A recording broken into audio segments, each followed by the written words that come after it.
There are, we're just admitting everyone who's in the waiting room. For those who don't know, this is also being live streamed.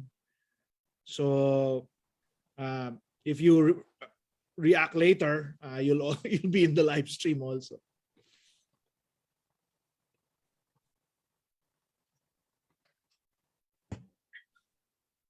Hey, Ozone, we'll leave it to you.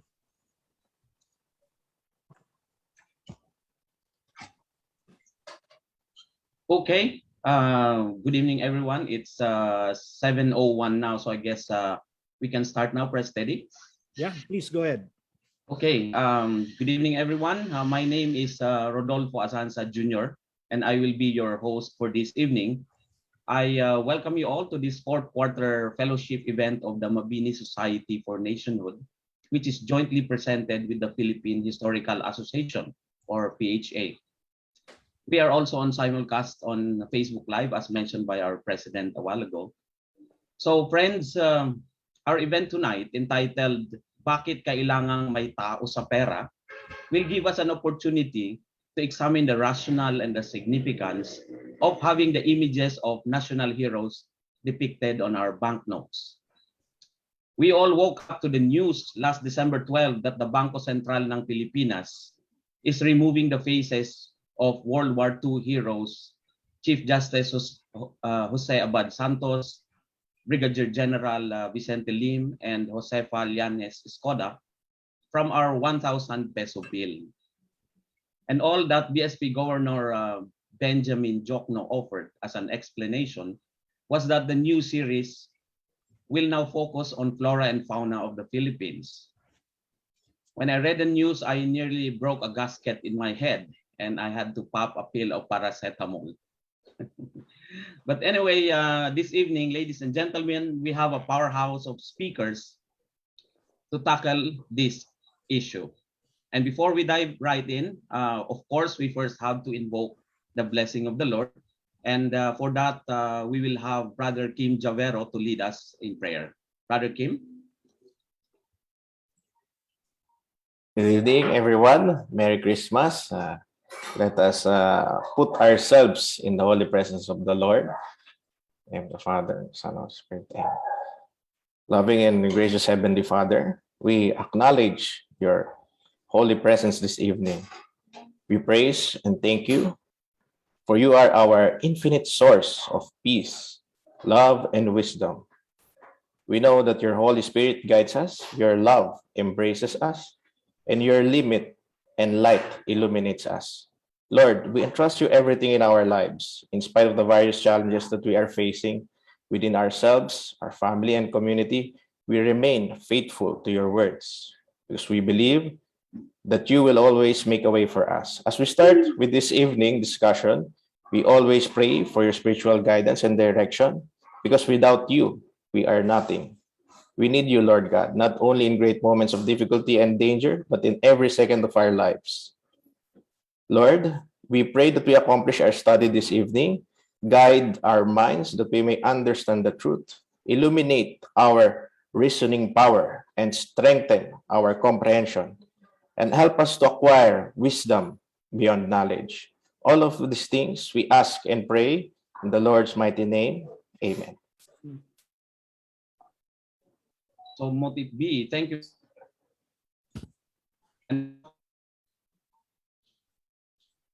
The President of the Philippine Historical Association, the Director of the University of the Philippines, and the recipient of the prestigious Chevalier de Palme Academique from the French government. I hope I got that right.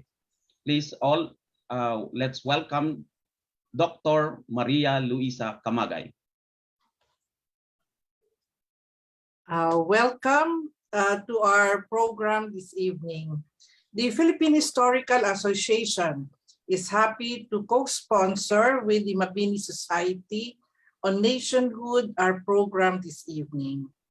I would like to thank Attorney Teodoro Calao IV, who is President of the Mabini Society on Nationhood, and at the same time a trustee of the Philippine Historical Association, for initiating this activity.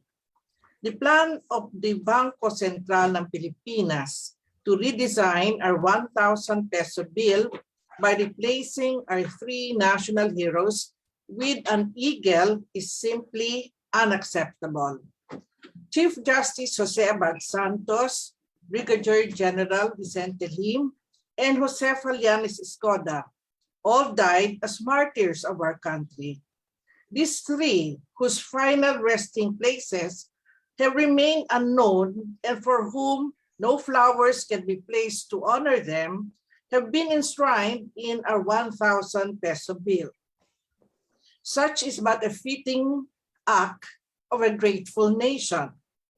The latest move of the Bangko Sentral ng Pilipinas has inflamed public opinion. Governor Benjamin Diokno has tried to calm an agitated citizenry by announcing that the appearance of the redesigned 1,000 peso bill does not mean a demonization of the current one. The old and the new design will coexist. Diokno was quoted to have said, quote, "The BSP will continue to print the existing 1,000 banknote featuring the three heroes, even as we circulate the new 1,000 polymer banknotes. Where in the world would you find two designs of a single bill?" Again, this move speaks of an unthinking government. We should campaign actively for the retention of the more historical design. We should continue making noise about this, lest it be consigned to the dustbin of history. Let us move to make the issue current by using all available means at our disposal. This evening's webinar is one way of galvanizing public opinion against a redesigned 1,000 peso bill. Let us spare the future generation of Filipinos from the folly of our generation. Good evening.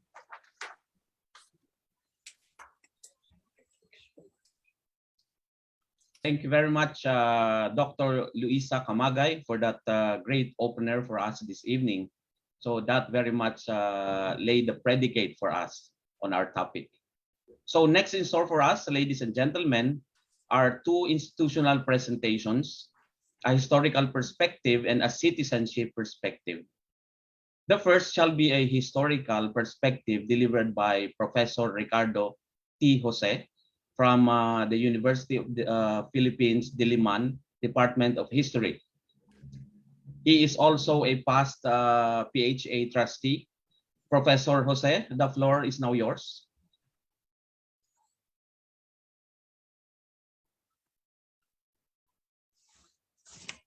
Okay, good evening, everyone. Thank you for inviting me. And I was as shocked as everyone else here to receive the news that Saturday on learning that the BSP was planning to change the 1,000 peso bill. The explanations they have been given are quite lame, actually, because other countries have used that polymer bill, but they have retained the people on those bills. There is no reason to use that as an excuse. But anyway, I have prepared a short presentation to look into our money before, a few of the other countries also, and sum up very quickly the three personalities in the 1,000 peso bill. I will just sum it up because we have the descendants of the three heroes. So let me quickly sum that up. And let me share my screen then, and let us show this. Okay, so can you see the screen? Yes, Yeah. Yeah, okay. So one reason ostensibly why the BSP is putting the Philippine eagle on the 1,000 peso bill is it's because it's nearing extinction, so they say. And yet, by removing the three heroes from our 1,000 peso bill, that indicates that our heroes might themselves face extinction.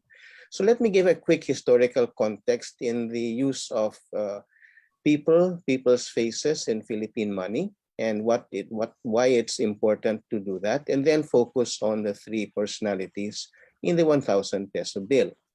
So first, one thing about currency and looking at our currency at this point is that currency is an educational tool. I think former BSP Governor Cuisia mentioned this also in response to what Diokno was saying about the BSP. So in fact, to those without access to internet or libraries or to universities or schools, the currency which we use in daily life serves as a reminder, as a lesson to the people. Not that everybody knows who is in our currency, but it does provide a tool for education, and especially by portraying the figures that we have here, we show to the public who the people who the government gives value to, the nation's heroes and nation's patrimony. And if one looks at the other countries in the world, they also have the same thing. They put their heroes, not necessarily political heroes, but even cultural heroes, and the nation's patrimony are shown there. Looking at the Philippine bills, looking at Philippine currency, we'd see that historic figures were there ever since, from the Spanish times onwards. In fact, the earliest Spanish bills that we had Queen, it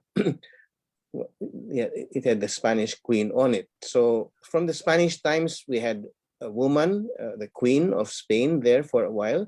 And then during the early American period, initially it was a generic woman there, but then as the American period kicked in, they began to put in their heroes and our heroes as well. And countries show their pride in their heroes by placing them in bills. Another way by which we give importance to our heroes is also by putting them in postage stamps, but hardly anybody uses postage stamps anymore. So the bills are actually a teaching tool. Teachers can use this and to instruct their students on who these people are. And again, you don't need a TV, you don't need a computer, it's right there for you to look at. And so if we look at some of our early currency during the American period, we would see that the Americans, of course, would give importance to their own heroes, or at least from their perspective. So from the early American period, we would have General Lawton, for example, was in our 50 peso bill in the 1920s. President Washington was in our 10 peso bill once upon a time. And even Magellan was in our bill as well. But as we moved towards independence and we became more conscious of our heritage, we began putting our own heroes in our bill, even during the American period. So we would have, for example, Mabini, and then we would have Rizal as staples in our money. This is 1936 and 1936, but to be issued in 1945. So you would have Mabini and Rizal among the staples in our currency. This would show that we appreciated who they were. We understood their contribution to Philippine history, and we also gave them their honor. We paid them the respect that was due them. So this was one way of showing respect, and at the same time, it was bringing to the public's eyes, these are our heroes. And even during the most difficult times during World War II, when these bills were banned, the Japanese forbade this, they prevented them from being circulated, but the guerrillas came up with their own money. And even the guerrillas would see the importance of putting figures on their bills. These are two examples of guerrilla notes that circulated in Iloilo and the Western Visayas area. These were just printing this was an act of heroism itself. They smuggled the presses to the mountains, they smuggled the ink and the paper into the mountains, and they published these.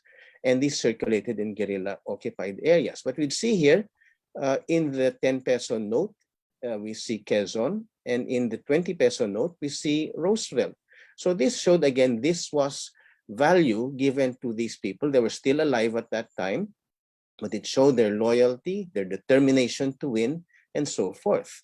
Now, when we look at what the Japanese did, they banned this. This and the pre-war money was banned Nothing that could not circulate. If you were seen with that, you could easily be arrested. So the Japanese put out their own bills. They put out their own, what we now call Mickey Mouse money. And the first generation of Mickey Mouse money did not have any people on it at all. Instead, they put abaca plantations, abaca plants, very generic. So in a sense, this shows, is this what our BSP wants to do, to come up with flora and fauna as the Mickey Mouse money had it? So later on, because people did not accept that money as real money, they thought of it as play money. The second generation of Japanese occupation money, also called Mickey Mouse money, however, would involve putting the statue of Jose Rizal. So this made it look more like real money.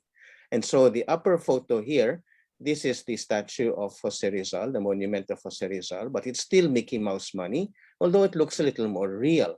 Now, when the Laurel government took over in 1943, one of the first things they tried to do, and they did, they were able to pass a law creating the Central Bank of the Philippines. This had not been passed before the war. So in 1944, they passed the law creating the Central Bank.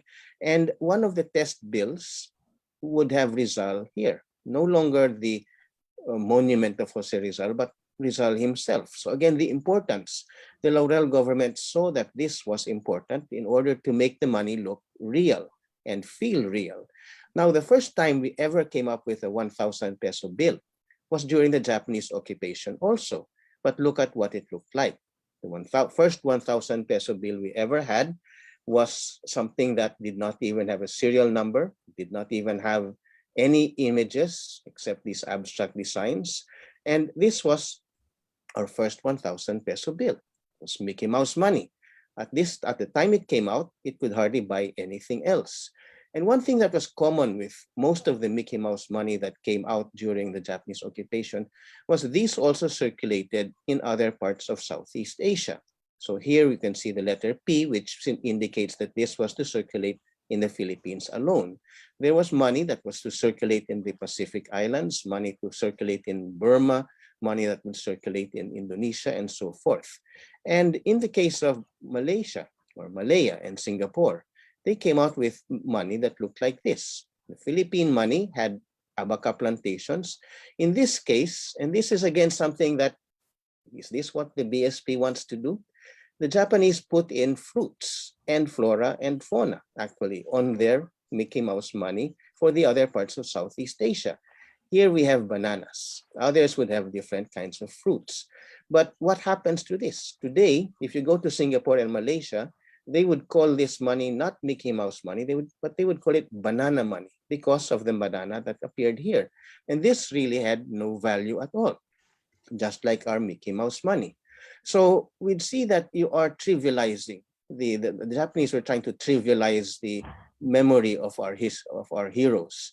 And so therefore, when we look at what we have, we should be proud of what we have actually, because already we see that before the war, we were aware of our heroes. We were already beginning to put them in our bills. And the 1,000 peso bill was supposed to be a memorial, a means to perpetuate the memory of these three World War II heroes. It was the first time that we actually had three individuals on one bill. It was the largest bill at that time. And who are these? So if we focus on them, we have, as mentioned earlier, Jose Abad Santos, Josefa Yanez Escoda, and Vicente Lim. All of them were important in their own professional careers. They were all very historical. One critic of the bill said that this is victimization. We are making ourselves victims. Again, these were not victims. These were heroes. They stood up for what they believed in. And so if we take Josefa Yanez Escoda, firstly, again, this will be very brief because we'll have the descendants talking about them in more detail later on. Josefa Yanez Escoda was, of course, from the Ilocos region, but she was known as a social worker. She was a campaigner for women's rights. She was an educator. She was a feminist, and she was a World War II heroine.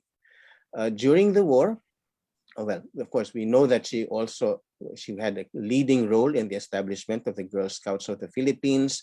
She fought very hard for women's rights. She fought very hard for civic society. So she tended to represent that side of our society.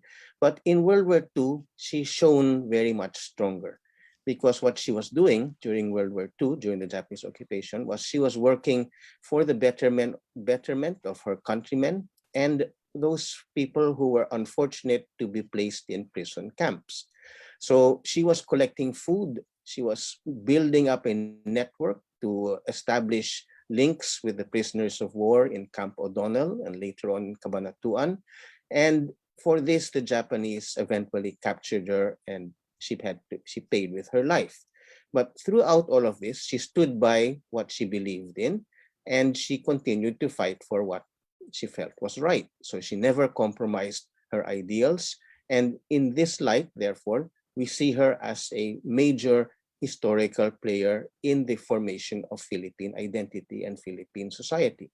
So a few pictures about her just before the war. And insofar as the vote for the women, trying to campaign for women to vote so that they could win the right to vote, and the establishment of the Girl Scouts of the Philippines. So she was very instrumental.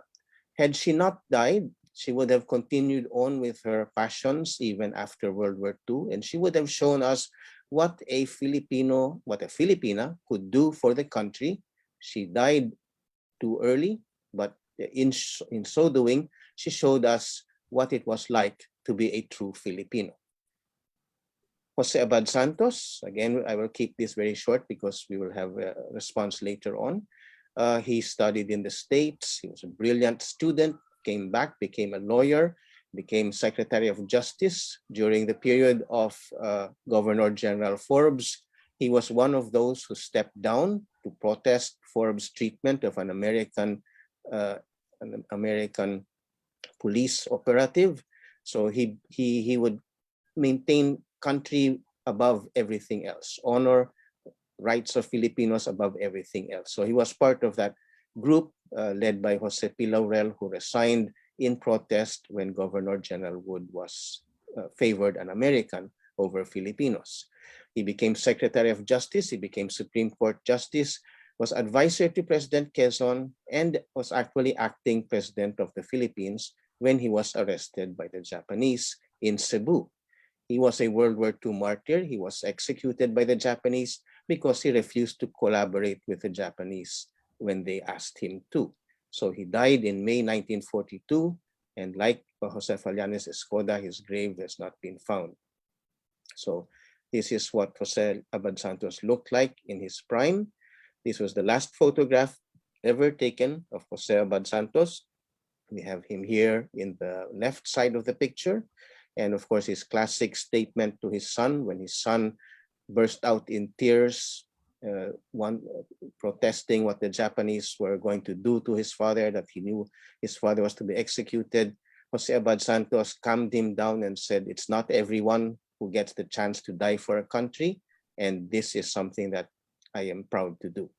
So he went to his death very proudly, with a great deal of dignity. The Japanese who executed him, the officer was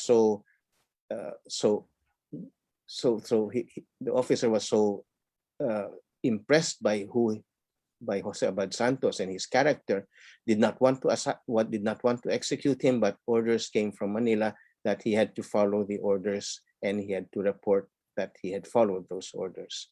But even the Japanese officer in command of the unit that captured him, felt that this was a great Filipino. So even if the Japanese recognized how great he was, so what, does our BSP fail to recognize that today?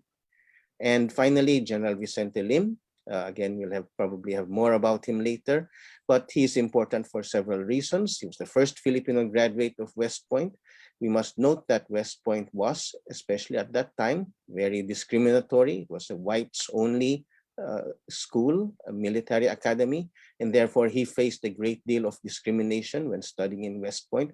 But he showed to the Americans that as a Filipino, we could stand tall, we could stand proud, And when he came back to the Philippines, after having graduated from West Point, the first Filipino to graduate from the military academy, he became a professional military officer, serving with the Philippine Scouts at first because there was no Philippine Army.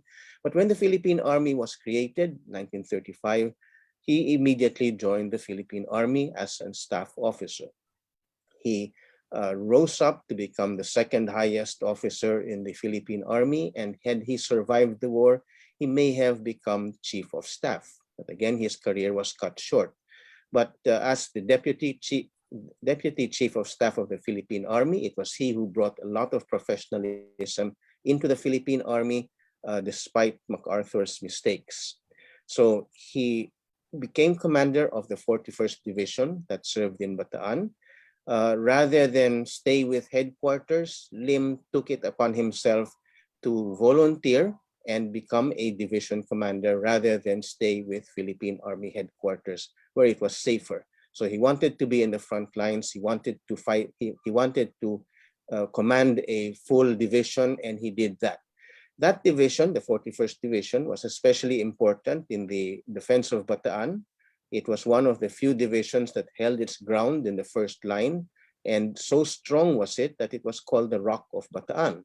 And it was known as that because Lim was the driving force behind that division. So Lim was a very strong leader. He led by example. And many years later on, this was the only division that remained fairly intact afterwards. I was able to attend several of the reunions of the veterans. They were always very proud that General Lim was their commander. They spoke of him with great respect and with great honor. They were extremely proud of having served in his division. Now, after Bataan fell, he became a prisoner of war. And in prison camp, he would try to use his leadership skills to try to maintain order among the prisoners that he was with. And after his release from prison camp, the Japanese would try to bring him into the Japanese orbit, try to get him into the Japanese military system or get him into the Bureau of Constabulary, collaborate. He refused, and he would cite his health as a major reason.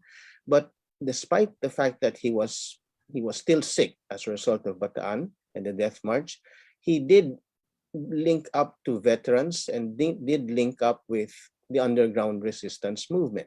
So eventually the Japanese found that out, and he was captured while moving from Luzon to Mindoro.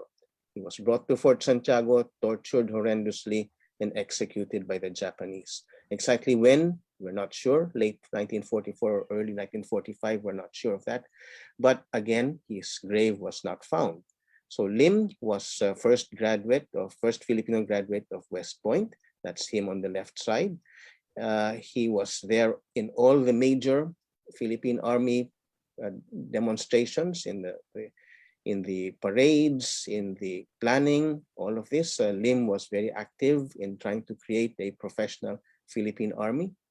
In Bataan, this was his headquarters. It was a pig pen, and he was trying to operate there.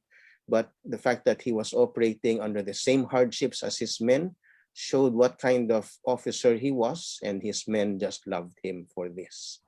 And when the surrender came, this is one of the last pictures that was ever taken of General Lim. Here he is being interrogated by Japanese officers who have come, and he would still maintain his dignity all throughout. So these three Filipinos, these three heroes, these three martyrs, are all representatives of different aspects of Philippine society. They're the three heroes on our 1,000 peso bill. All of them gave up their lives without compromising their beliefs. They did not bend backwards. They maintained their ideals. They maintained their beliefs. They maintained their heroism in front of all of these trials. And they are therefore patriots worthy of emulation. If you look at our national anthem, the last part of it says, nang mamatay ng dahil sa'yo. And that's exactly what all these three did. They fought not for a foreign country, not for themselves, not for selfish reasons, but they fought for their country, they fought for their government, and they fought for their people. They represent different sectors of the Philippines and of Filipinos, the military, the government, civil society, women, even Filipino Chinese. All three of them are the embodiment of the strength of the Filipino people, the courage of the Filipino people. And another thing also noteworthy among all these is that not one of these three was a politician. They all excelled in their particular fields. They were all professionals, they were all dedicated, but they did not use political means. They did not try to use grease money or whatever. They maintained a very clean slate. And so when they died with their names clean, they died with their names pure. Their final resting place is unknown, and therefore that underlines the fact that they belong not to one particular grave perhaps, but they belong to the Philippines as a whole. They have become part of the Philippines. And they are therefore part of our patrimony.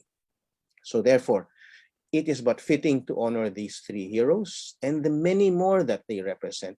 These are only the tip of the iceberg, actually, because if you look, there are many others who were like General Lim as well.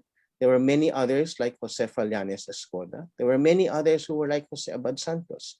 These three are only the representatives of the different sectors that they represent. And so what they do is they are showing to us, and they are showing to the whole world, in fact, this is what the Filipino is: brave, courageous, determined, very fiercely patriotic, unwilling to bend the rules. They would keep up their determination, they would keep up their ideals for country and for people. And so it is these three that we commemorate in that 1,000 peso bill. And so to remove it would really be a crime in my eyes. So let me end at this point. Thank you very much for listening, and good evening to all of you. Thank you so much, indeed, Professor Jose, for taking us back in time and giving us a short but sweet glimpse of the lives and heroism of our three World War II heroes that we are honoring this evening. For the citizenship perspective, let us now all welcome our next speaker, Attorney Teddy Calao IV, who is also a Philippine PHA trustee and our very own president of the Mabini Society for Nationhood. President Teddy, I now pass on the virtual microphone to you. Thank you, Ozone. And before I start, I'd like to thank Professor Jose for that historical tour and providing us context of our discussion today. That's very important. And we're, on behalf of the Mabini Society, we're really privileged to have the Philippine Historical Association today as our co-host in this forum. What I'm going to be presenting now is not history. It is infused with history, but it is primarily what we do in the Mabini Society, which is to promote the study of practical perspectives on citizenship so that we can build nation. We can truly say that we are doing nation building. The perspective that we promote harks back to the liberal enlightenment of many of our heroes, and that which you will see now. It's not a perspective shared by all, so we're very happy to be in dialogue with everyone. But it is something that is particularly significant, as you will see, going into the issue. Sir Teddy, you're muted. Did you hear me before that? One sentence na wala. Okay. So just to go back, what I'm presenting essentially is the perspective that we seek to study and promote here in the society, which aims to really provide practical perspectives on how we can be citizens using the ideas of the past, particularly the ideas of our national heroes that formed our nation, the ideas of liberal enlightenment, which is not just shared by us, but also by other organizations and civic organizations and fraternities like the Order, of the Knights of Rizal, and that's what I hope will infuse the discussion today. I have three basic points that I want to raise, which is first, to get everybody on the same page, what do we mean by citizenship? And second, how does that apply to Chief Justice Abad Santos, General Lim, and Mrs. Escoda?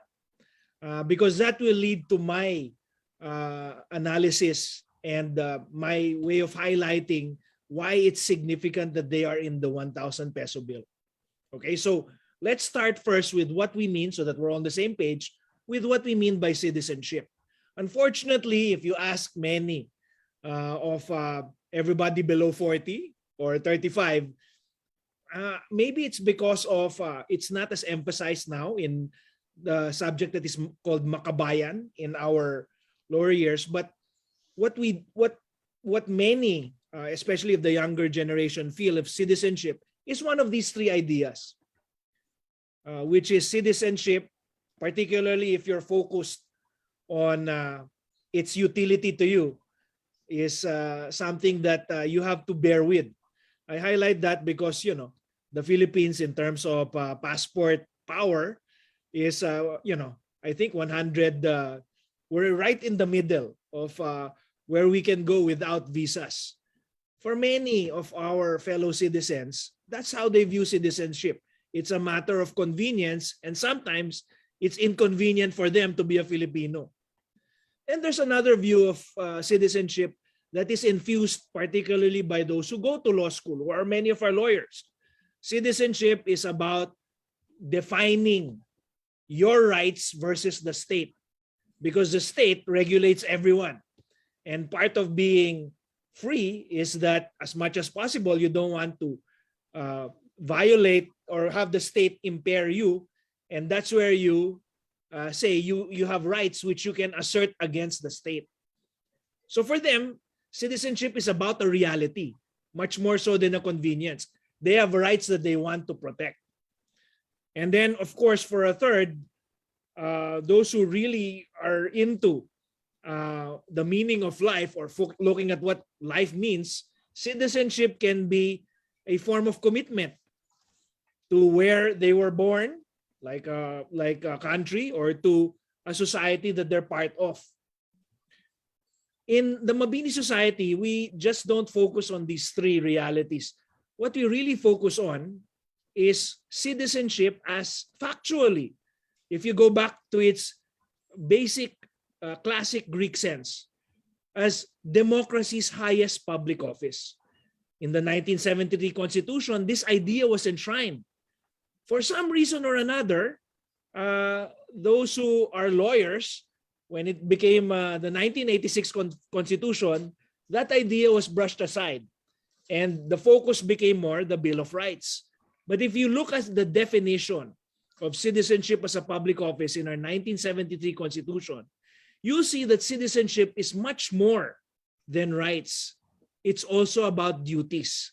And the 1973 Constitution highlights actually 4 specific duties that we should exercise as citizens in the classic Roman sense. That of you owing something to society in addition to you being given something by society. The first of those rights is the duty of national allegiance. The fact that we owe it to be not just loyal to the society that we're in, but to actually constructively contribute, not just to protect it, but also defend it. That's the first duty. The second duty, what we call informed governance, goes beyond loyalty. It's about participating in society so that we can be together, build a nation that we truly want in small steps, right? The third, the part of that duty of participating in society is, of course, voting. What many people don't realize, however, is that citizenship also has 2 duties, 2 other duties in addition to national allegiance and informed governance. The third duty is community service, as highlighted here in the duty enshrined, the third duty enshrined in our 1973 Constitution, which highlights that we should provide gainful work. It doesn't mean just your job, but also how you contribute to the community in terms of what value do you really create.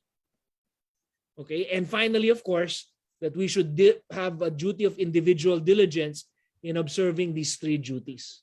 All of these harken back to the traditional sense that in a democracy, it's not the president of the republic, it's not the senators or the Supreme Court justices or your congressmen. It's you who is exercising that democracy's highest public office. And if we see it that way, if we see these four duties as something inherent that we should do, then we can see that they also entail four kinds of citizen leadership. The first of which has already been focused by Professor Jose, that of heroic leadership, as highlighted by our three heroes in the 1,000 peso bill. There is a time, hopefully not, when you must demonstrate that loyalty, and it may call for extreme sacrifice. That was the time of World War II. But citizenship is not just that core duty. Citizenship is also those three other duties which must be exercised by citizens in all levels of society. The second, of course, is informed governance, where you must participate, even if that simply involves voting. That is informed governance, where meaningful participation means understanding before advocacy. And then, of course, as I've highlighted earlier, the duty to create value, to actively use your life, the one life that you have here, to do something that at the end of your life, people will say, he contributed to society. He wasn't just there to party around and be hedonistic. Of course, needless to state, these two other duties in addition to heroic leadership, they can only be exercised by those who conscientiously believe that this is worth something. And that's why we have the duty of individual diligence, because at the end of the day, you shouldn't be exercising this so that you can be elected senator, president, or, gain recognition in society like a Gintong Ama Award or something, right? This fourth duty of individual diligence highlights that at the end of the day, we do something because it's right. We do it something because we do it because we take steps every day to, sometimes we're not going to do it properly, but that's part of being human. We do it because we know it's right, and we do it even though no one is looking.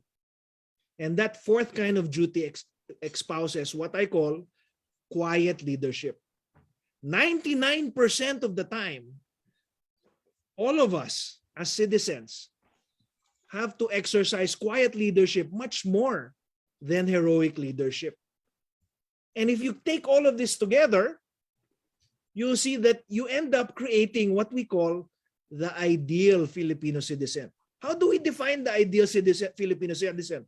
All we have to do is look at our national motto in Republic Act 8491. Maka-Diyos, makatao, makakalikasan, makabansa. That, in a nutshell, defines what we should be doing as Filipinos. Maka-Diyos, the long strategic view. At the end of the day, we're not just for this earth. Makatao, we're for others. Makakalikasan, not just, we should be stewards not just of our natural capital, but all five forms of capital: physical, social, human, natural, and financial. And then, of course, makabansa. I pluribus unum. If you look at that motto from the classic Roman sense of citizenship, out of many, one. That is the ideal Filipino citizen. And that is why this discussion is relevant today. As Professor Jose has highlighted, it's very easy to highlight that all three, because of all three of our heroes in our 1,000 peso bill, all three of them are indeed heroic leaders. But much more so than that, all three, from our perspective in the Mabini Society, are also models of thoughtful, collaborative, and quiet citizen leadership. They're all They are what we call the ideal citizens. Jose Abad Santos, we know him as the acting president of the Philippines when the Japanese tried to get him to go to their side. He chose death before dishonor. Most of us will not have that opportunity, or thankfully will be forced into that. But even before that, okay, he is the kind of citizen leadership we want. Attorney General, Secretary of Justice, resigned on principle because, as Professor Jose has highlighted, because of the Ray Conley case, the scandal that pitted the Filipinos and Americans. He resigned because of the corruption of that one police officer in the Manila, together with his peers. Associate Supreme Court Justice, an exemplary Chief Justice of the Supreme Court. Someone who believes in this concept of Office of Citizen. He was Grand Master of Philippine Freemasons in 1938, and someone who truly strove to do the right thing even though no one was looking. I can't summarize that in one slide. For that, you'll have to read his biography, Honor, the Legacy of Jose Abad Santos, by his grandniece, Desiree Benipayo, who is present here today and who will provide a more detailed look into Chief Justice Abad Santos. Needless to state, as Professor Jose has highlighted, in a nutshell, we all know him as the World War II martyr, but if you look at his life, he is an embodiment of truly an ideal citizen leadership.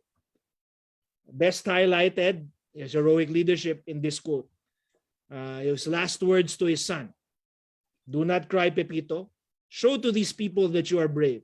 It is an honor to die for one's country.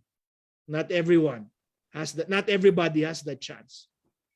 That was Chief Justice Abad Santos, in creed and in deed, throughout his life, truly a Filipino citizen. Same thing with General Lim. My grandfather had the honor of serving as the Operations G2 of General Lim during the Battle of Bataan. And they didn't march together, but they were both Death March survivors. And he is everything, much more than many movie heroes that we think of. As highlighted by Professor Jose, he's the first Filipino graduate of West Point. And not many people know this, but he chose to retire from the U.S. Army, okay, with all that pay and forsake the pension because he had to be recruited to form the Philippine Army in 1935 when we started rebuilding our armed forces. He was Deputy Chief of Staff at the onset of World War II.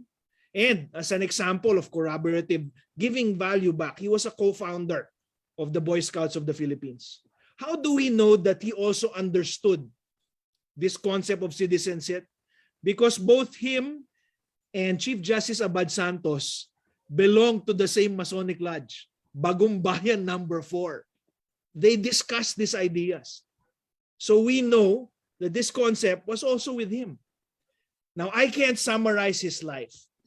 Okay, but if you want to know him better, my best source, my best recommendation is to read, this is still circulating, To Inspire and to Lead, the Letters of General Vicente Lim. On some Facebook groups, you can still buy copies.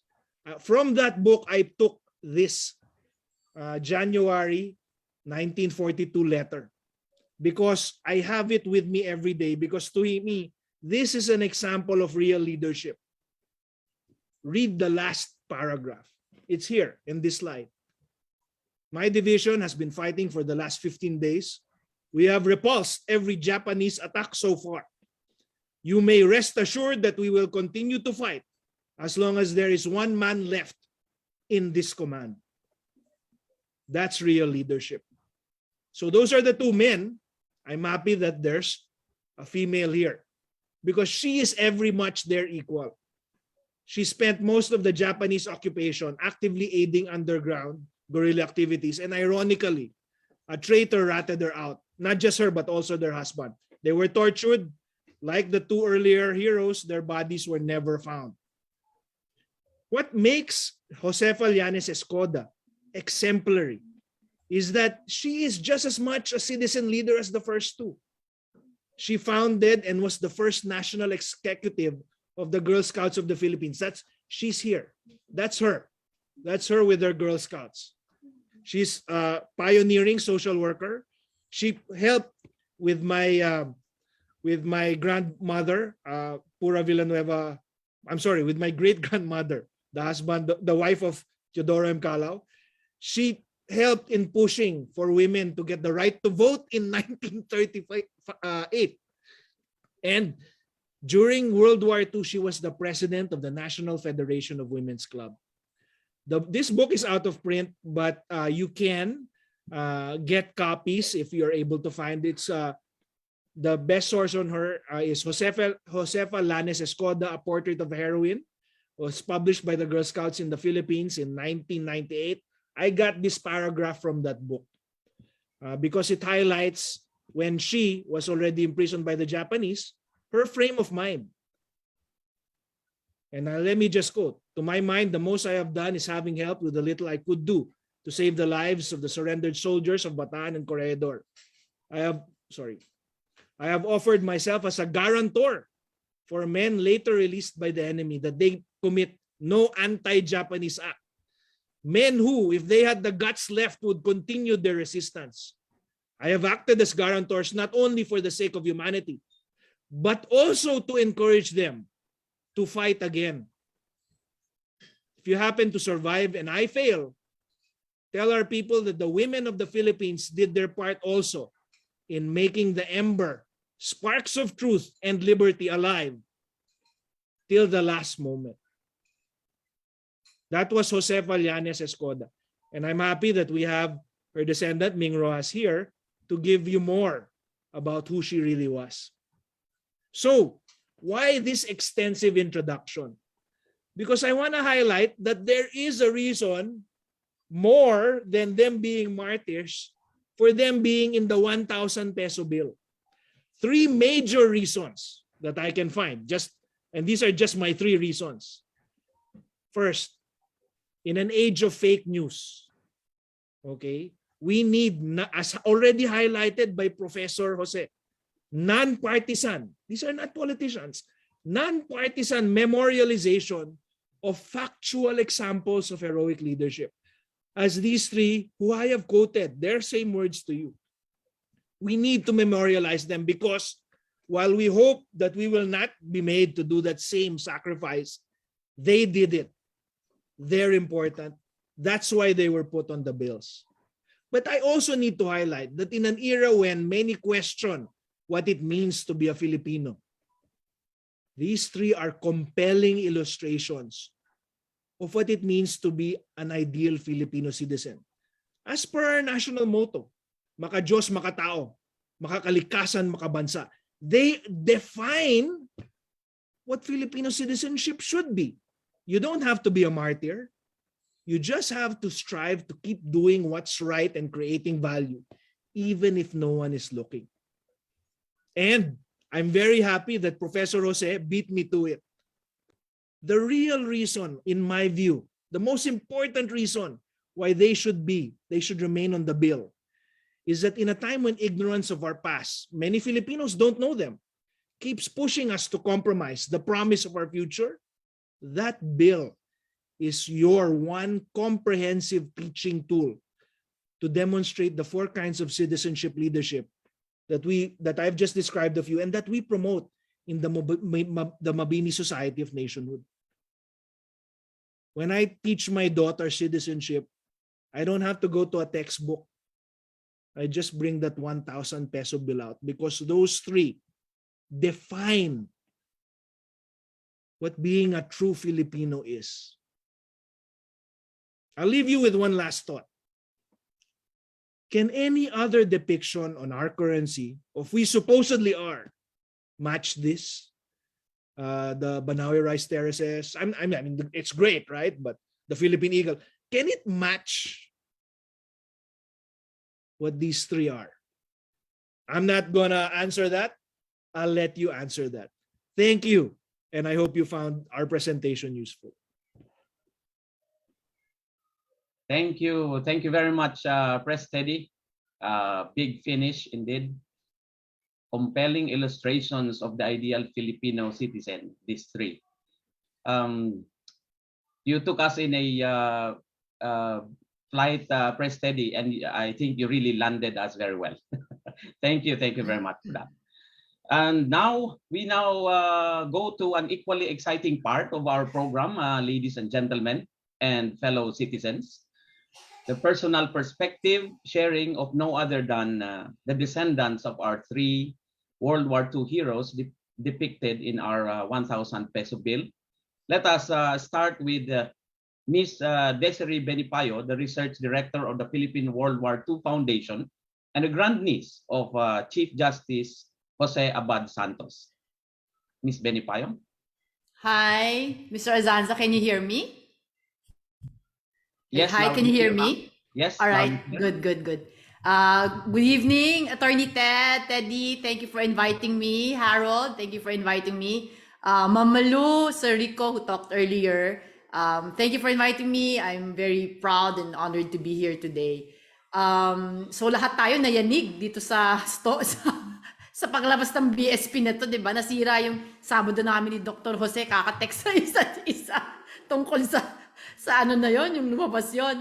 Anyway, I'd just like to maybe spend a little moment on for us to review Abad Santos's life, no. Nasabi na rin ni Attorney Teddy Calaw kanina na how he is such a good citizen leader and an epitome of what a Filipino should be. So he really started young. Ang nakakatawa sa kanya, bata pa siya, he was born in San Fernando, Pampanga in 1886. And in 1896, at the age of 10, when the Philippine Revolution broke out, he acted as courier for the Katipuneros of Pampanga. He had an older brother, Pedro Abad Santos, who was really such a liberal, what do you call this, very pasaway and palaban, but in a very intelligent and liberal manner. He started the Socialist Party of the Philippines in the 1930s.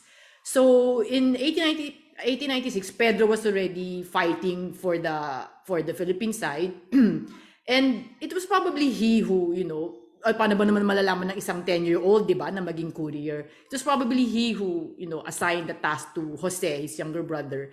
So as early as 10 years old, Jose Abad Santos was already couriering between San Fernando, Angeles, Mabalacat. Hindi rin malapit yun, to bring messages, bring food supplies to the Katipuneros and stuff like that. So at the peril of his own life. And this continued until 1898, 1899 during the Philippine-American War. So this early, at the age of 10, 12, we can already see that the patriotism was already in the fore of his life. And then when it was time for pacification after the war, so he went back to his studies. He was a very bright student, and he was urged by his teachers because in 1903 there was this new program, Pensionado program, a program which sent bright young students to the US to further their studies. So yung teachers niya saw that he had American teachers there, so that he was such a bright boy. Sabi, they urged him to take the test. So he bested thousands of other applicants to be a part of the second batch of the pensionados to be sent to the States in 1904.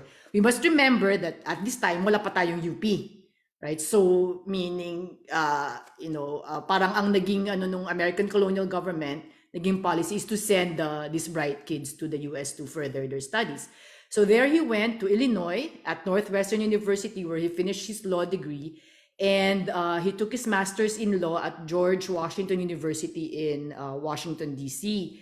His choice of that university is because many of the American Supreme Court justices at the time were teaching there at George Washington University. So pinili niya yon. Anyway, so when he came back, the Pensionado program states that the number of years that the government sent you to the States, kailangan isole mo rin dito with the same number of years that you serve in government. So when he came back, he served in the government. He started as a lowly clerk in the archives section, doon sa Ayuntamiento. If you're familiar with it, they renovated Ayuntamiento now, no? It's very nice. So doon siya in this adobe walled, ano, sabi punong-puno daw ng documents from floor to ceiling, no? And he started there because of his great knowledge of Spanish and English, which at the time was the two most used languages. Wala pa naman tayong Tagalog as national language nun, di ba?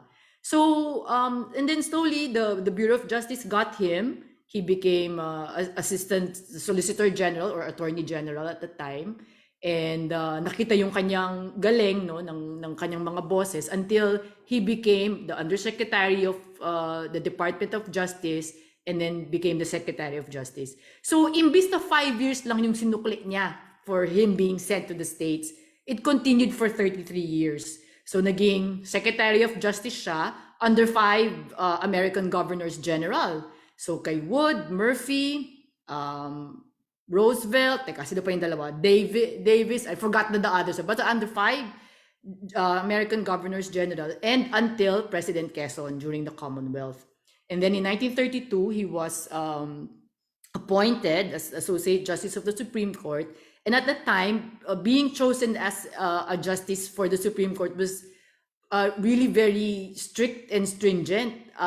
Your nomination has to pass through the U.S. Congress, U.S. Senate, and then approved by the President of the United States. So ganun katinde, no? So at that time, there were 9 justices in the Supreme Court, 5 Filipinos and 4 Americans. So he became one of our associate justices then. Until 1941, he became our Chief Justice. And when war broke out, Quezon needed to evacuate to Corregidor because of the exigencies of war. And he had to choose just 3 men to be his wartime cabinet. So he chose parang his most trusted and who he thinks would really best work under pressure, as Corregidor was so bombarded at the time, and really men that he could trust. So he chose, of course, Vice President Osmeña because he was Vice President, and then General Basilio Valdez because he was the Chief of Staff then and was his actually also Quezon's personal doctor. And then he chose Jose Abad Santos as his most trusted legal advisor. Quezon really loved Abad Santos, not because he kowtowed to Quezon, but on the contrary, he told the other cabinet members that what he likes about Jose Abad Santos was that because he's the only one who says no to me. So yun yung kaibahan, no? Yung iba siguro sabi niya, some people always regale me with, talk and patronize me, but it's only Joe tawag niya. It's only Joe who says no to me. So doon makikita natin yung kanyang integrity, di ba? Hindi porket kaibigan niya si Quezon and close friend, lahat niya, kumbaga kakampihan niya or something like that. So his 33 years of work service in the government was really very meritorious kasi he wasn't involved in any scandal. Even the editorials of the press at the time were really all parang praise of him, no? And in fact, in my book, plugging lang po, Honor, the Legacy of Jose Abad Santos, all the praise and the accord given him that I chose to write about are from editorials and from his colleagues. Wala po tong galing sa pamilya kasi sabi nila si Lolo mabait or ganyan. Walang ganon. Puro po yun galing talaga sa mga documents na nabasa ko na, colleagues saying this about him. And yun, so when Quezon decided to go to Australia and then to the US upon Roosevelt's insistence, because delikado nga naman na makapture siya dito, Abad Santos decided to stay. He said, Mr. President, I'd like to stay. I'd like to be with my family, but first of all, I'd like to help in the resistance. I would like to go to Cebu, where I can start the resistance. So si Quezon was not so happy because he wanted all his cabinet. Tatlo na lang yung cabinet niya nun, di ba? To be with him, but knowing the strength of this man and pinayagan niya na maiwan. So in a great show of his trust and confidence in Abad Santos, Quezon made an executive order saying that Jose Abad Santos was to be the acting president at the time. And the book has all the documents and the letters of Quezon about that. And then so Abad Santos was a one-man government after Quezon left. So he went to the Visayas, still unoccupied at the time. And it was in Cebu that he was caught by the Japanese. When the Japanese found out that they had the prize catch in their hands, so he was subjected to 3 weeks of relentless grilling. No, his son in his diary said they came for Tatang, grilled him for hours, tortured him. Not tortured, wala naman yung word na tortured. Parang interrogated him for hours. He would always come back unbroken, but very tired. No? In the end, the Japanese weren't able to get what they want from him. He did not collaborate. They wanted him to collaborate first and foremost, to be I'm sure top level ng magiging puppet government. They wanted him to broadcast to the USAFE to surrender, because at this time Bataan was still fighting, and they wanted of course top secrets of the American colonial government and the Commonwealth government, diba? But all of these wala siyang binigay. So in other words, he paid for his life, and before he died, his son was crying. Sabi Tatang, I'll talk to General Kawaguchi, yung Japanese na captor nila. But Pepito said in his diary, Tatang would not hear of it. So ganun siya ka-stoic, no? Ganun ka-stoic yung nature niya na talaga magpapakamatay na lang siya kaysa makipag-collaborate siya sa kaaway. And then there he said to Pepito his famous words, do not cry, Pepito, show them that you are brave. It's an honor for one to die for one's country. So ang nakakagulat dito is that his captor, General Kawaguchi, as Dr. Jose said earlier, he did not want to execute Abad Santos because they saw him as a very noble man. In fact, he wrote to Manila, to Homa several times, no, saying, why will we execute this great and noble man? And nung wala na siyang magawa, because it was already the third order and he was fearing na court-martial na siya, so he had no choice but to follow. But before he talked when he was talking to his interpreter, he said, before you talk to Abad Santos, he wore his best regalia. Di ba yung uniforms ng military, there are several kinds, and then there's this parang ceremonial, kumbaga the best, yung all those medals and the swords and stuff. So before nila sinabi kay Abad Santos doon, he wanted to face Abad Santos in his best regalia, showing na how he respected Abad Santos so much. So that was really touching, that part. When I was writing that part of the book, medyo na-touch talaga ako. And Kawaguchi, even during the war crimes trials after the war, always said he would cry during his trials, and he said executing Abad Santos was the most regrettable time of his life. So he was that great a man that even his enemy, his captors, saw him as a very noble person. And when news came to Quezon several months later of Abad Santos's fate, his parang this American writer was always with him, who wrote for the Philippines Free Press, said, over no man's death did Quezon grieve that much.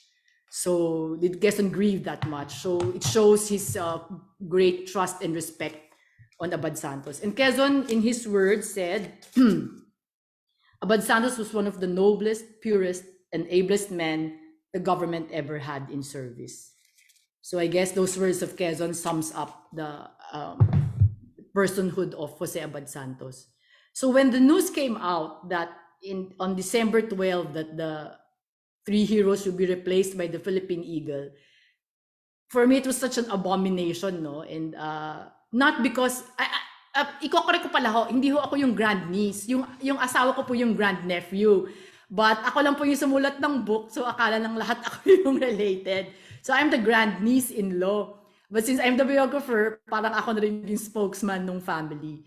But we are enraged not just because we are kins of Abad Santos, but because why is BSP trying to erase our history, right? So sabihin nila na now it's time for the Flora and Fauna series. So parang labo naman. All other, sinasabi rin the merits of the polymer material, so okay, nandun na tayo, but do you have to redesign it? Australia is using polymer, Malaysia, and some other countries, but they did not change their heroes and their important personages there. They're still there, right? So in my outrage, I started an online petition under change.org. Sa lahat po ng nanonood, I hope you can sign. We have a good number of signatures now. but not really a great one yet, to rock BSP to its senses.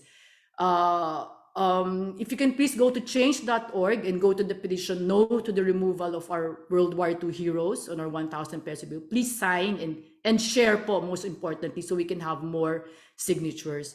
Kasi marami pong like BSP said, which Mamalu quoted earlier, they have very contradicting statements. On December 14, si Governor Diokno came out with a statement saying that the Hero Bill will still be printed alongside the Eagle Bill, right? Parang to appease us lang, parang ganyan. And then he said, continuous nga yung printing, and then he said that, he also said that NHCP approved it, right? Which NHCP denied. Really, they did not have a hand in the approval. And then in December 16, Deputy Governor Mamerto Tamongan came out with a statement again, bali sa press po to, nung in-interview ng press, sabi niya that the Hero Bills will just be circulated until they run out of stock. Labo, di ba? So ano ba talaga, BSP? Magpiprint ba kayo alongside it? Which is also weird because why do we have another design when this one is perfectly working for 30 years already? And then, ngayon sasabihin nyo that it will only be circulated until stocks run out. Diba? So parang, sino ba talaga nagsasabi ng totoo? And secondly, sabi ni Tamongan na, we did not need to get NHCP's approval. We got DENRs. So part na ba ng numismatic committee ang DENR ngayon? Medyo magulo, diba? And, putting the Philippine Eagle, it's such a majestic creature, but in all its majesty and splendor, it cannot replace the values that the three heroes, impart to the Filipinos. In fact, many of the teachers, when we screen our docufilm in schools, many of the teachers say that yan po yung pag-segue namin to our World War II topic for the kids, because now history is at the grade 5 level. So how will you make them interested, right? So yan daw yung usual nilang pang-segue. Kids, who are in this 1,000 peso bill. So like what Dr. Rico said, it's an educational tool now. Now it will be replaced by the hero. And replacing it with the hero will not help the Philippine Eagle, will not help its cause. Ang dapat gawin ng gobyerno is pondohan yung Philippine Eagle Center, right? Katulad nga ng title ni Dr. Jose, they will both be critically endangered, our Philippine history and the eagle, if the government decides to push through with this. So please, I beg your na mag-sign ng ating petition. We have a good number, I said earlier, but not yet a really great one. So please help us share and promote this. Si Attorney Ted, alam ko nag-sign na. Harold, nag-sign ka na ba? So thank you very much. And yun, so yung na lang po. Ito pa, isa pang one more note that we have to all know is that the BSP doesn't want to release the contract with Australia. They have signed now already a memorandum of understanding, and they don't want to release it to the press because of its confidential nature, because it's government to government now. So Attorney Ted, you might have some insights on this. I really don't know pero the fishy part here is why don't they want to show us, diba?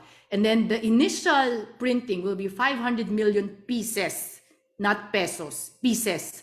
So it times 1,000 natin to, that's 500 billion peso worth of 1,000 peso bills for test circulation daw. So what if it's not good for Philippine conditions? What will happen, right? So parang napakarami naman nun for test circulation. So critics are seeing red flags with this. Why don't they want to, show us the contract? And but iba-iba yung mga sinasabi nila, na sinabi ni Diokno, yun nga, it will be printed still alongside it, but Tamongan parang nadulas siya, and he said the truth na it will not, ubusin na lang yung stocks. So let's be vigilant about this. Thank you for these kinds of webinar, so that we can educate the people. And please again sign our petition. Thank you very much. Thank you very much. Thank you very much, Director Benipayo. Two things. Definitely, we will partake of the book that you have written, and we will definitely encourage our friends and our family members to troop to change.org to sign that Yes. petition. Direct, Thank you so much. Ozone, Yeah. can I just add as to the book? I actually reviewed it, and there's only one significant thing that I disagree with Desi as to that. It's the promo line on the cover that says, "The story of one of the greatest Filipino heroes of World War II." That's wrong. The line should read, "The story of one of the greatest Filipino heroes." Period. Thank you, Attorney Ted. Okay. So we will now continue. Our next reactor would be Mr. Vicente Lim IV, the grandson of Brigadier General Vicente Lim. Mr. Vinci, the floor is yours. Thank you, sir. Okay, good evening, everyone. Thank you again for having me here. It's an honor, especially seeing the slate of speakers that have been invited.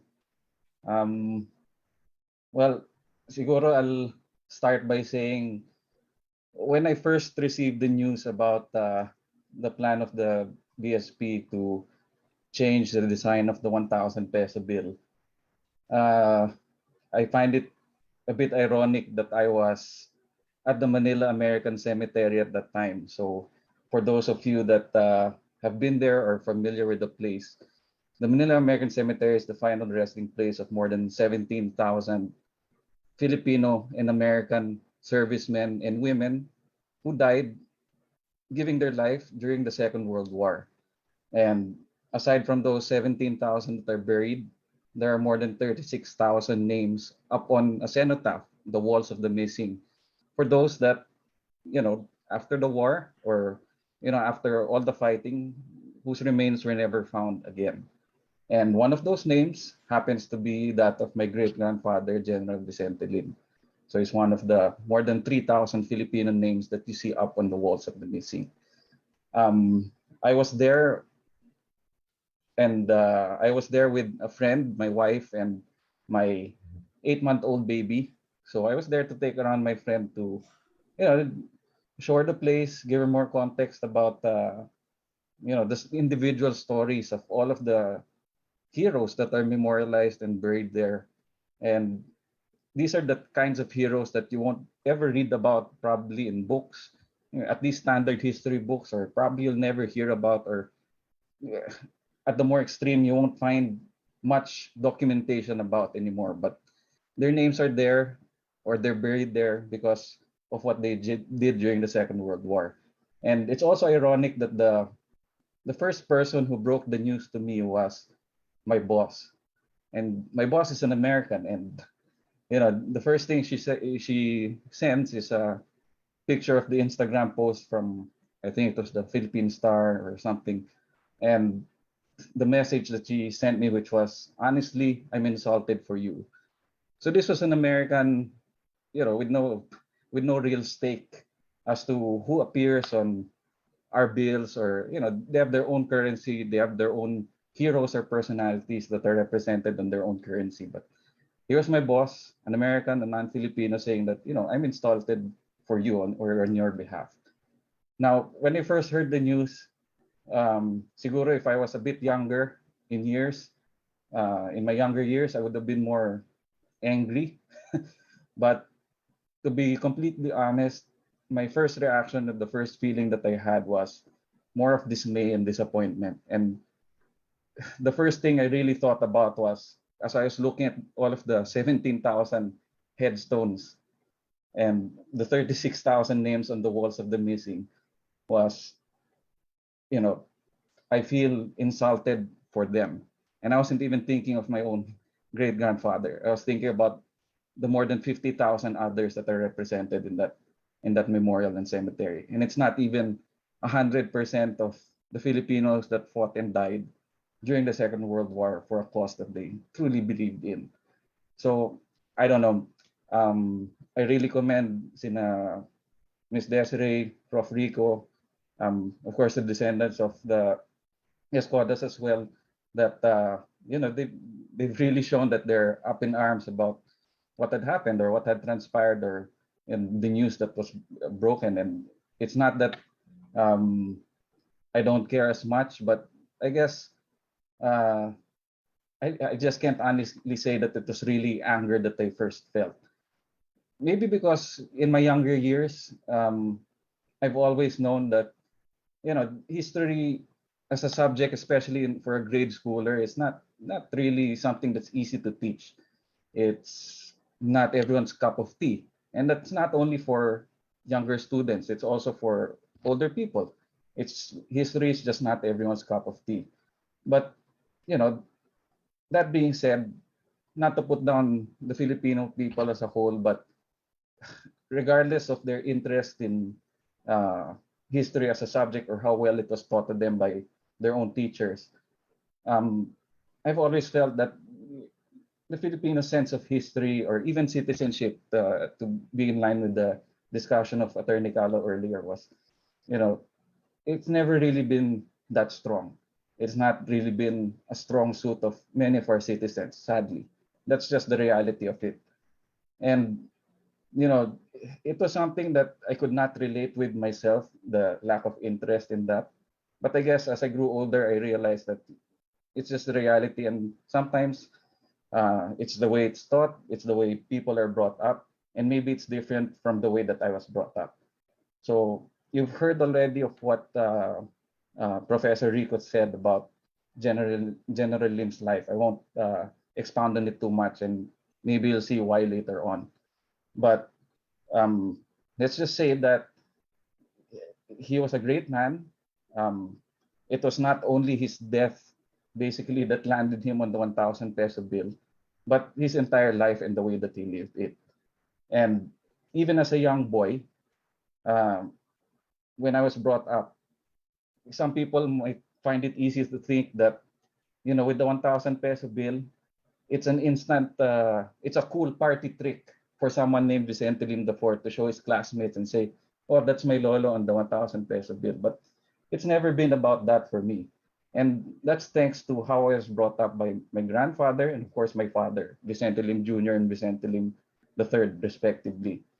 And for me, they've always been pounding this into my head na, you have to earn the right to carry the name that you carry. It's not a privilege without responsibility. There are a lot of responsibilities that come along with that name, and it starts with how you live your life. Will you make decisions that will destroy that name, that reputation, or what he represents? Or will you make the correct decision so that you can preserve that legacy and, do your name proud? And realizing that even as a young boy, of the importance of what they had been trying to teach me, I gravitated towards, reading up on my own, trying to learn more about what Lolo Vicente was all about. And there's one particular line in one of those letters that in the book that Attorney Calo talked about earlier, to inspire and to lead. So it's a compilation of all of his letters from 1935, so before the war, up to, well, what was probably his last letter out of the battlefields of Bataan. And the title of the book actually takes from that particular quote. But for me, it was something in that quote that really struck me. So the whole quote says, with all this talk, I sincerely give the credit to my officers and enlisted men. They're the ones who did it all. Mine was only to inspire and to lead them. So when history is written, I will give them all the credit, and their satisfaction is mine to share. So to inspire and to lead is just one small portion of that quote. But twice in those sentences, he says that he wanted to give credit to his officers and enlisted men. Now, even as a young boy, it struck me. What is it that he's saying? Why is it important? And so I started reading about the story of World War II, not only in the Philippines, but all around, and how much that generation suffered a conflict that was started by, by forces of evil or treachery and all of that. And I've always realized that, these were ordinary citizens that had to do extraordinary things to achieve the victory and achieve the freedom that we all enjoy today. And not many people are as lucky as me that have a name that's at least somewhat familiar, or not as many people are as lucky as me that there's enough material around uh, to learn about my own heritage, or to learn about my own great grandfather. Just look at the 8,000 people that served in the 41st Division. I bet there's a bunch of people out there that don't even know that they're related to such a hero that fought in the battlefields of Bataan under General Lim. So I've always realized that while General Lim is probably one of the more prominent figures in the history of the Second World War in the Philippines, especially for the military portion, the military segment, there were men that fought under him that, you know, really were in the front lines. If General Lim was one who wanted to be in the front lines, there were those that were actually in the front lines. And like General Lim said, they're the ones who really did all the fighting. So even as a young boy, I realized that, you know, the name of my lolo or what he did, while they were, of course, extremely honorable and there's something to emulate, obviously, there's something to be said about maybe using his name merely as a vehicle to tell the story or represent those whose names you'll not see in the history books, or to tell the story of those heroes that are unsung, unknown. And so when I heard this news, you know, I saw so many comments, I heard so many people, and I saw so many messages uh, after I had gone around the Manila American Cemetery asking me, what do you think of all of this? Are you mad? Are you unhappy? What will you do? What's the family's response? But basically, I guess what I'm trying to say is, the first thought that came to me was, uh, let's see what other people will think. No, after maybe I'll put out my own thoughts, which is what I did. I put my thoughts on Facebook just to just maybe give a blanket answer to all the people that were asking me about my thoughts. And after I did express my feelings, saying that, you know, it's a disappointment, and that konti na nga lang yung mga symbols that exist for heroes that are as prominent as Lim, Escoda, and Abad Santos. What I thought was, now that you're removing one of the few memorials that are out there for them, paano na lang yung mga unsung heroes that you don't know much about? What about their memories? You know, if you're already taking out a semi-prominent group of people from one of the few memorials that do exist and are ubiquitous, just like Professor Rica said, they're a ubiquitous teaching tool that are out there. Paano na lang yung iba? Well, how about the other martyrs that contributed just as much, if not more, than the people that are represented on the bill? So a lot of people, you'd see also the reactions. No?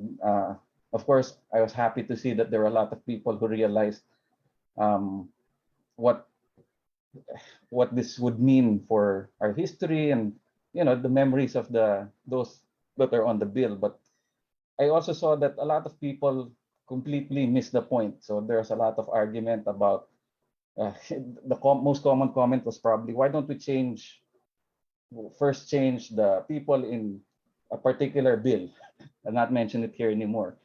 There was also one who, maybe a dissenting comment, that said na,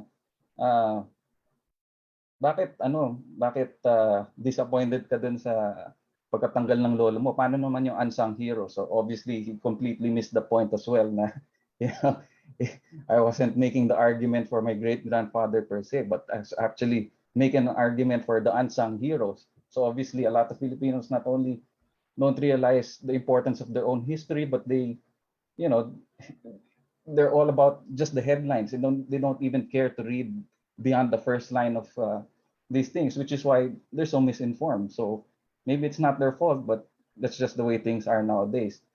But, you know, the point is, this is one of the few symbols that exist of one of the highest expressions of love of country. And to take that out, one of the few things, what is left after that.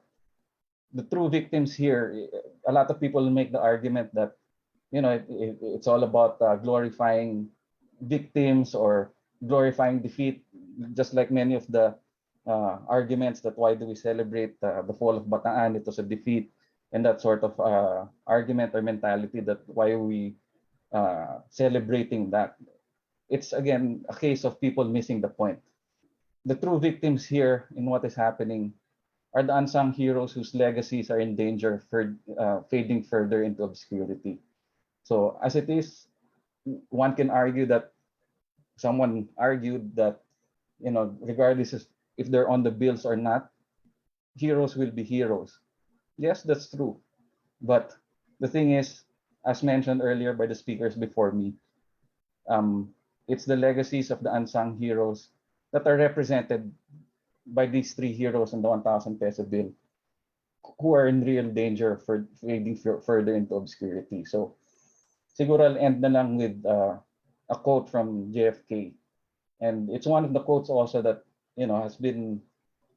has stuck with me over the years. And it basically is also an inspiration of why over the years, I've poured in a lot of time and effort in researching the stories of the men of the 41st Division and honestly, all of the other heroes that you never hear about in your history books. So JFK said, a nation reveals itself not only by the men it produces, but also by the men it honors, the men it remembers. And so if we forget them, then what does that say about our own nation? So I guess that's it for now. And I hope that some of you gain some insight from what I've said today. Thank you, Sir Vinci. You really spoke from your heart, and it's rather very touching and very piercing to many of us. We have an open forum later on, so I guess that's going to be very lively. But for now, let us give the floor. Don? Yes, Press Teddy, go ahead. Before we go forward, I mean, I don't think he mentioned it, but there is a public page on Facebook dedicated to his great-grandfather. I posted it on the links. If you want to get to know him better, I mean, that's from their family and particularly from Vinci. So I invite you to that page. Thank you. Thank you, Press Teddy. Okay, we now give the floor to Miss Maria Teresa Escoda Rojas, the granddaughter of Josefa Yanez Escoda. Miss Me. Good evening, everybody. Thank you. I can't be as eloquent as and impassioned as Desiree and Vinci, but I'll try and do my best to. I'm speaking on behalf of my family, but I also want to tell you that one of my relatives, Jose Maria Bonifacio Escoda, is also on this Zoom call. I saw him on his name on the chat. Bonnie is my mother's cousin. My mother, Bing, was one of the two children of Josefa Yanez Escoda. Let me just speak a little bit. I'll speak. A lot of you have speakers before me have talked about my grandmother, and but let me talk a little bit from our perspective as a family when we heard that the BSP was going to was thinking of changing the 1,000 peso bill, and I agree that very disappointed, mainly because Maria Ressa, in her speech at the Nobel Peace Prize awarding ceremony, asked the world, really, what are we willing to sacrifice for the truth? And Jose Abad Santos, General Vicente Lim, and my grandmother, Josefa Yanez Escoda, sacrificed everything. As Attorney Teddy has said, also Professor Jose, they sacrificed, they gave their lives for the truth. We have so few heroes, and as has been said before, for our children and grandchildren to emulate. Really fewer and fewer shoulders for our future heroes, because those, our children, our grandchildren and great-grandchildren Some of them will also be heroes, we hope. But they will have stood on the heroes like my grandmother and General Lim and Jose Santos, who are willing to sacrifice everything for truth, for freedom, and for democracy. Today, I'm a teacher, and I see the youth today. We have what Pope Francis calls a selfie culture. These three gave their lives, as Attorney Teddy already said, for the country. So they're examples of heroic leadership. But also, I think my grandmother was an example of thoughtful, collaborative, and quiet leadership. She was not actually, as a matter of fact, she was a tiny person. If you saw the photograph, she wasn't very tall, but she made a choice. She took social work. She came from Dingras. She was the eldest of 5 women, strong women, but moved to Manila, and her mother. My great-grandmother believed in education, so they moved to Manila so that she could take up social work. And I think she made a decision early in life that she was really going to live a life for others. And so she chose social work. And that decision really was, she was faithful to it. That was her passion. And this sacrifice that my grandmother and General Lim and Jose Santos made, they paid the ultimate price, but so did their families. And I'll speak because my grandmother was a woman, and she had 2 children, and my mother and my uncle lost their parents when they were adolescents, very young ages. And they had to struggle on without the presence of their parents in their lives. And as Attorney Teddy said, even my grandfather lost his life also in the war. He was captured also by the Japanese. I know my mother and her brother, my Uncle Tony, were so much affected and left scars and wounds which really never quite healed. My mother was already, I was already, beyond high school when she finally was able to, I think,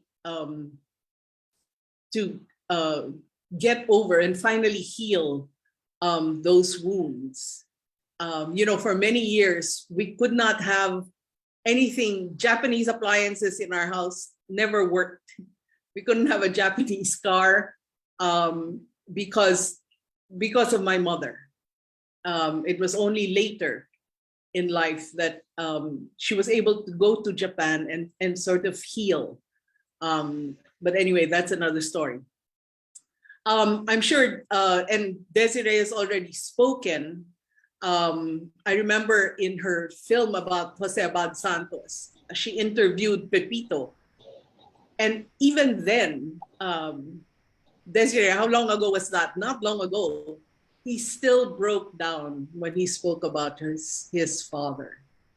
And when I talk about, when my mother used to talk about her mother, we called her Lola Pep.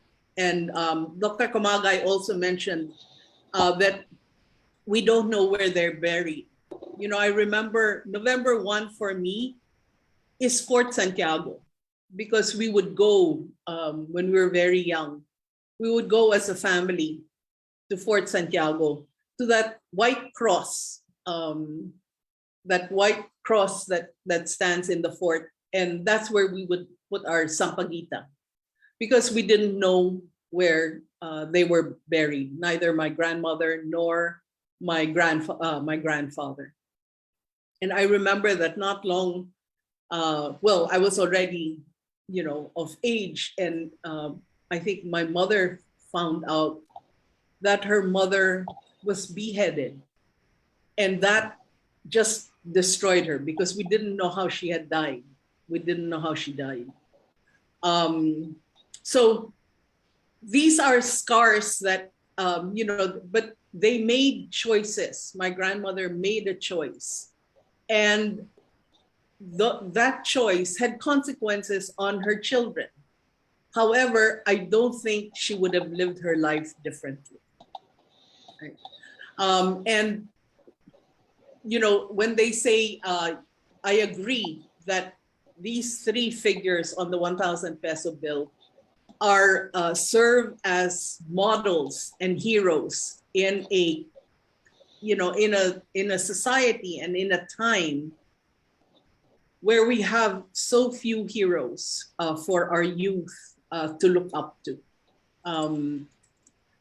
And I think, to quote Maria Ressa, that's where I think we have to hold the line, and we must not allow this selfie culture to bury our heroes. One of the strengths of really the Jews, the Koreans, the Indians, is they keep repeating their stories, and we have to keep repeating the stories of our heroes. There's a book, and Teddy, it's a book for children and they call it Fantastic Filipinas. And one is about my grandmother, and it's called Girl Scout War Hero. The other one, Teddy, is about Pura Villanueva, and it's being written now also. So these are lesser, Vicente Lim was talking about the unsung heroes. We have to tell the stories of these unsung heroes. Teddy's your grandmother, Teddy, or your great-grandmother? Pura. Lola Pura is my great-grandmother. Great-grandmother. Yeah. Yeah. I have a nephew, a grandnephew now, who lives in Singapore. And he told his class, he's 8 years old. He did a presentation on his great-grandmother, on Lola Pep, and showed them the 1,000 peso bill. So when these are heroes. My grandmother started the Girl Scouts. You have Girl Scouts who look up to her as an example, as a model. And therefore, when you talk about getting rid of our heroes of the 1,000 peso bill, you're also trying to sweep our heroes and what they stood for under the rug. And I don't think we should allow that to happen. And as Attorney Teddy also pointed out, Jose Abad Santos stood for justice and good governance.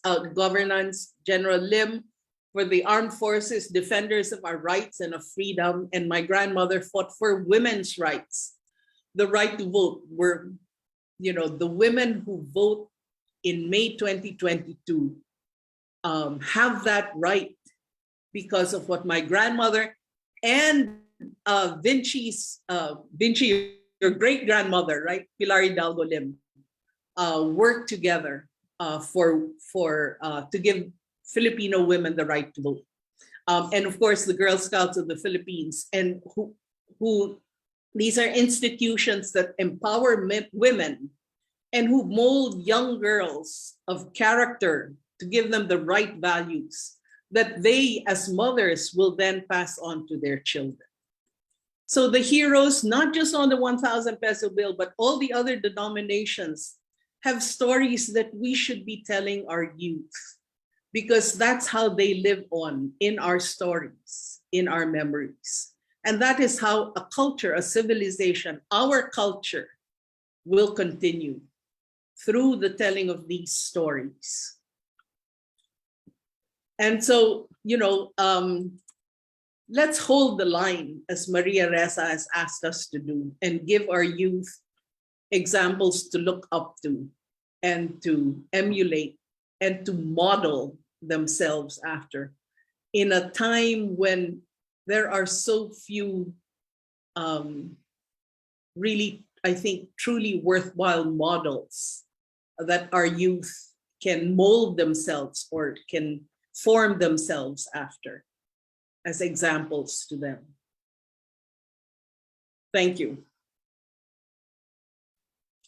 Thank you very much, Ma'am Ming Rojas. We will hold the line indeed. I think you hit it right, the nail right on the head when you said that at time when we have so few real heroes to look up to. You made a case for us that indeed the BSP, for what BSP is trying to do now, this is really, shall we say, unacceptable. And now at this juncture, ladies and gentlemen and fellow citizens, I now pass on the microphone to another esteemed PHA trustee.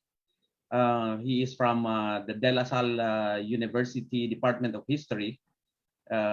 Let's welcome Professor Xiao Chua for his initial reaction, and subsequently, he will also moderate the open forum that will ensue. Professor Chua, it's Xiao time. Shout out. Makasaysayang hapon, gabi. Makasaysayang gabi po, parang nasa ibang time zone po sa ating lahat. Before I call our panelists, all our speakers and our esteemed people here, to open your to open the open forum, I would like to first give my reaction. I'm wearing two hats here as reactor and moderator. I actually refuse to be moderator only.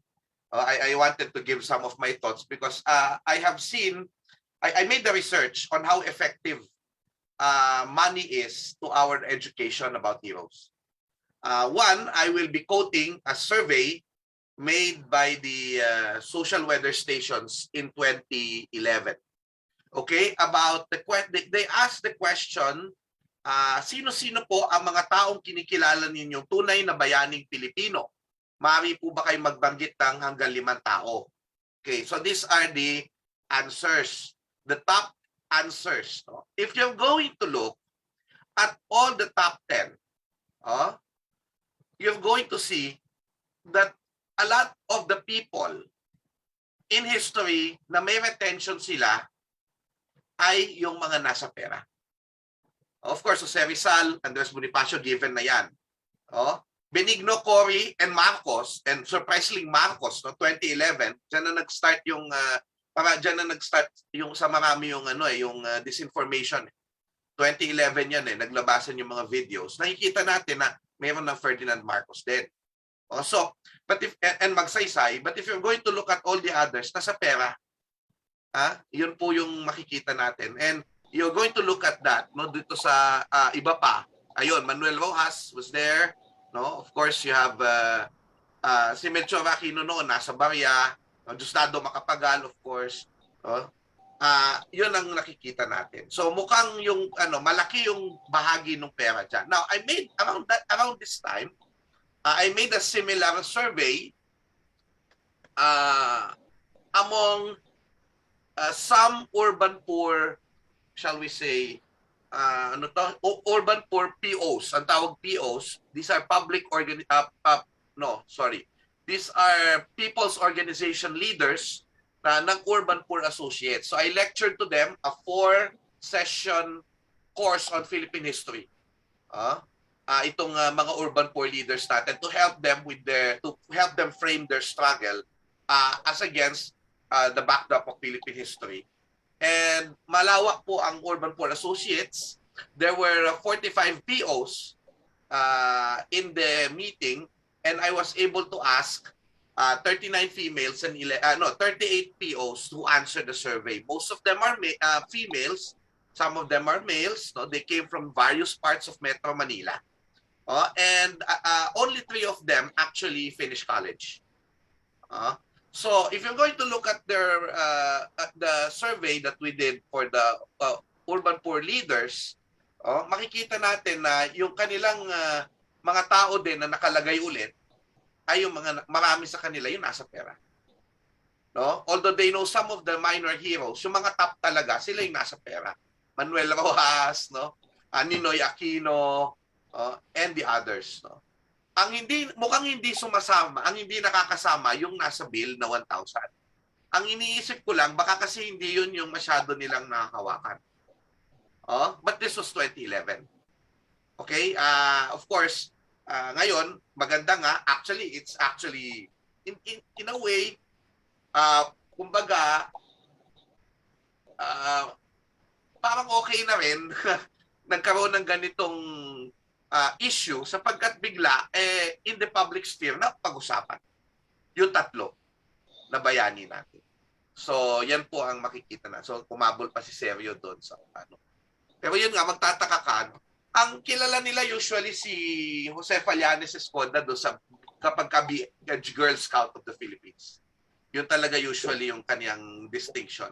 No? And Jose Aban Santos, naging sikat din yung storya niya for our generation dahil naging commercial siya ni Senator Jambi Madrigal, 'di ba? Yung kanyang ano. Although of course tinuturo rin naman sila sa paaralan. And a lot of people blame the teachers for what we call yung pagkalimot sa kasaysayan, pero sa totoo lang, ang mga teachers talaga ay maraming efforts na ginagawa. We have to recognize those efforts, except that of course, may mga ilang factors din coming from not just the teachers, the educational system. Not just the educational system, the teachers, but also coming from the whole system of education. Tinanggal yung Philippine history sa ating high school, no? Yan na yung malaking problem kasi parang sinasabi nila na paulit-ulit na lang daw. Now, a few remarks lang about about the issue here. Sa totoo lang, this is not the very first time that some people actually advising the Monetary Board wanted to replace the political personages in our money. Yun po yung, hindi ito yung unang pagkakataon. No? In fact, there are many instances in his lectures that Professor Ambeto Campo, who used to chair the National Historical Commission of the Philippines, formerly the NHI, had said na as an advisor, he actually forwarded the idea to replace the political personalities, no, with the national artists.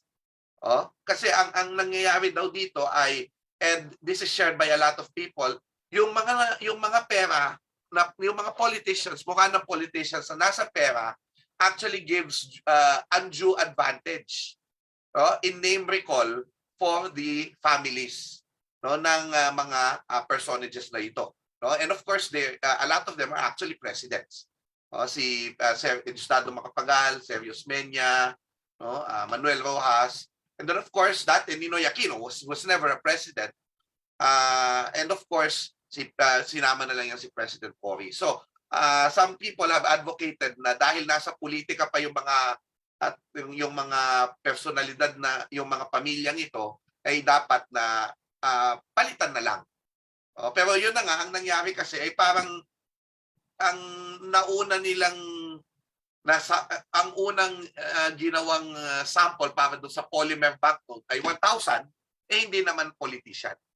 Yung mga martyr ito, they're real heroes. Gayon din, hindi ko sinasabing hindi real heroes yung iba, no? Pero again, sabi nga natin, kung hindi naman namumulitika yung kanilang mga anak-anak, 'di ba? Ay hindi dapat, sana hindi tayo umabot sa ganito. Now, so hindi bago po yung pagpapalit. That in many ways, as we have seen throughout history, nagpapalit talaga yan. May process, at yun lang, sana kino-consider yung kahalagahan ng mga tinatanggal. No? Also, I think the timing, if in any other time, na ipasok yung ilang personalities, for example, post-EDSA, si Marcos dapat yung ilalagay doon eh. Before EDSA, doon sa 500 peso bill. May mga design na actually na sinabmit. Of course, the euphoria of people power happened. People are happy about what happened that time. And of course, their inspiration was Ninoy Aquino. No? I think not so many people complained when Ninoy was placed on money. No? Gayon din, of course, in 2002, when Gloria Arroyo became president, napasok naman niya yung kanyang tatay. Diosdado Macapagal. So in many ways, the decision we have to realize that the decision to take away people or to include people can also be political. Yun din yung makikita natin dito. That's the reality of it. Now, I believe nagkaroon dito ng problema. The problem or the timing was bad. No, the people, the BSP do this all the time, but the timing is quite bad kasi nga may politikang involved. At ang politika na ito ay yung call ng ibang tao na tanggalin sa 500 peso bill yung mga Aquino. O yun lang naman yun ang kumbaga parang people are seeing politics here because ang sabi nila ang susunod na target na ay ang pagtanggal kay Ninoy at Cory sa 500. Parang inuuna lang yung 1,000 pero susunod-sunod rin na yan. Of course, this was already clarified when they said na no, the heroes will remain and the personalities will remain pero they will circulate with the new bill. And wala naman sana tayong naging problem if that was said by the Bangko Sentral of the Pilipinas in their statement nung unang araw pa lang. Diba? Nung unang araw pa lang. Sana sinabi na nila noon pa. No? And sabi nga nila that they will print still the money with heroes pero may naririnig nga tayo, sabi nga ni Ma'am Des na parang sabi ni Sir Rico ni Ma'am Des na parang tatanggalin na parang ipiprint na lang, hindi na ipiprint, i-circulate na lang together pero hindi na magpiprint ulit. So ano ba talaga? So there are more questions than answers. Kasi ang isang unang kailangang tanungin, mayroong ang nagsabi sa akin na colleague ko dito, ang una dapat tanungin, bakit ba papalitan? Ano ba ang nangyari sa 1,000 peso? At hanggang ngayon, feeling ko, walang sufficient answer. May mga nagsasabi na nakakaalam ng proseso ng monetary board, ang sinasabi lang nila, no? And I respect their answer. Ang sinasabi lang nila, mas mahalaga kasi yung anti-fraud na hindi mapeke yung pera kesa sa history. Yun yung sinasabi. Ako naman, nagtatanong ako doon sa mga tao, direkta, sa mga nagsasabi nun, ano ba yung magiging epekto kung hindi na tao o agila ang nakalagay doon sa pera? With regards to pamimeke, bakit ba mas madali bang pekehin yung tao kesa sa agila? Hindi naman masagot ng sa akin, hindi malinaw yung kanilang mga sagot. So, kung ako siguro, o if I was, sorry, wala talaga akong alam sa finansya. Pero siguro, if I was the BSP, the easier thing that they should have said beforehand, first thing, was this. Ano ito?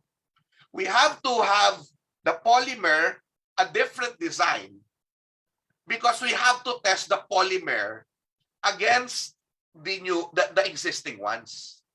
Kung magiging effective talaga. Yung tibay, yung anti-fraud, baka ganun pa yung sagot. Pero hindi naman nila sinasabi yun. They're not saying that. And hindi nila pinapaliwanag ng maayos. So ako, with respect to the BSP, no, I respect their expertise on this. I respect their authority. Hopefully, masagot po yung mga tanong na ganyan. Kasi nga, ang nangyayari ay dahil yung mga sagot ay very general, parang ang dating sa amin ay hindi nasa-satisfy. Yung pong mga tinatawag natin na katanungan. So yun lang po. Hopefully, makarinig pa rin tayo. People will still talk about this. And kaya nga sabi nila, may nagsabi nga na sa amin ni Sir Teddy, at ako, naisip ko rin, baka paabutin natin ng 2 weeks ng discussion, wala na yung issue na yan. Pero tama rin naman na ngayon tayo gumawa nito para patuloy na mabuhay yung usapan. At kailangan pag-usapan pa po natin. So yun po, kung meron pong, by the way, so yun po ang aking reaksyon. Marami pong salamat sa pagkakataon. No? Ngayon po, tatawagan po natin muli ang ating mga tagapagsalita, no? Si Dr. Maria Luisa Camagay, PHA President, to join us. Mamaya kung may mga tanong din kayo sa kanya, Attorney Teddy Calao IV, MSN President and PHA Trustee, Dr. Ricardo Trota Jose, no? Our foremost World War II history expert. Siyempre si Ma'am Des Benipayo, Mr. Vicente Lim IV, Miss Maria Teresa Escoda Rojas, and of course, the chair of the Mabini Society for Nationalism, former Chief Justice Reynato S. Puno, to join us for this Q&A. So meron po ba tayong mga katanungan? Okay. Sige, titingin po ako from our Zoom and from our Facebook. Kung meron pong gusto na mauna dito for our Zoom, dito sa ating Zoom meeting, kung gusto mag-comment po, pwede po tayong mag-comment or to ask questions. Ganito, for the interest of time, mamimili lang tayo ng appropriate na tao na sasagot. Unless gusto magdagdag, pero parang maganda kung targeted, kung historia ng kailangan or descendant ng kailangan. Okay.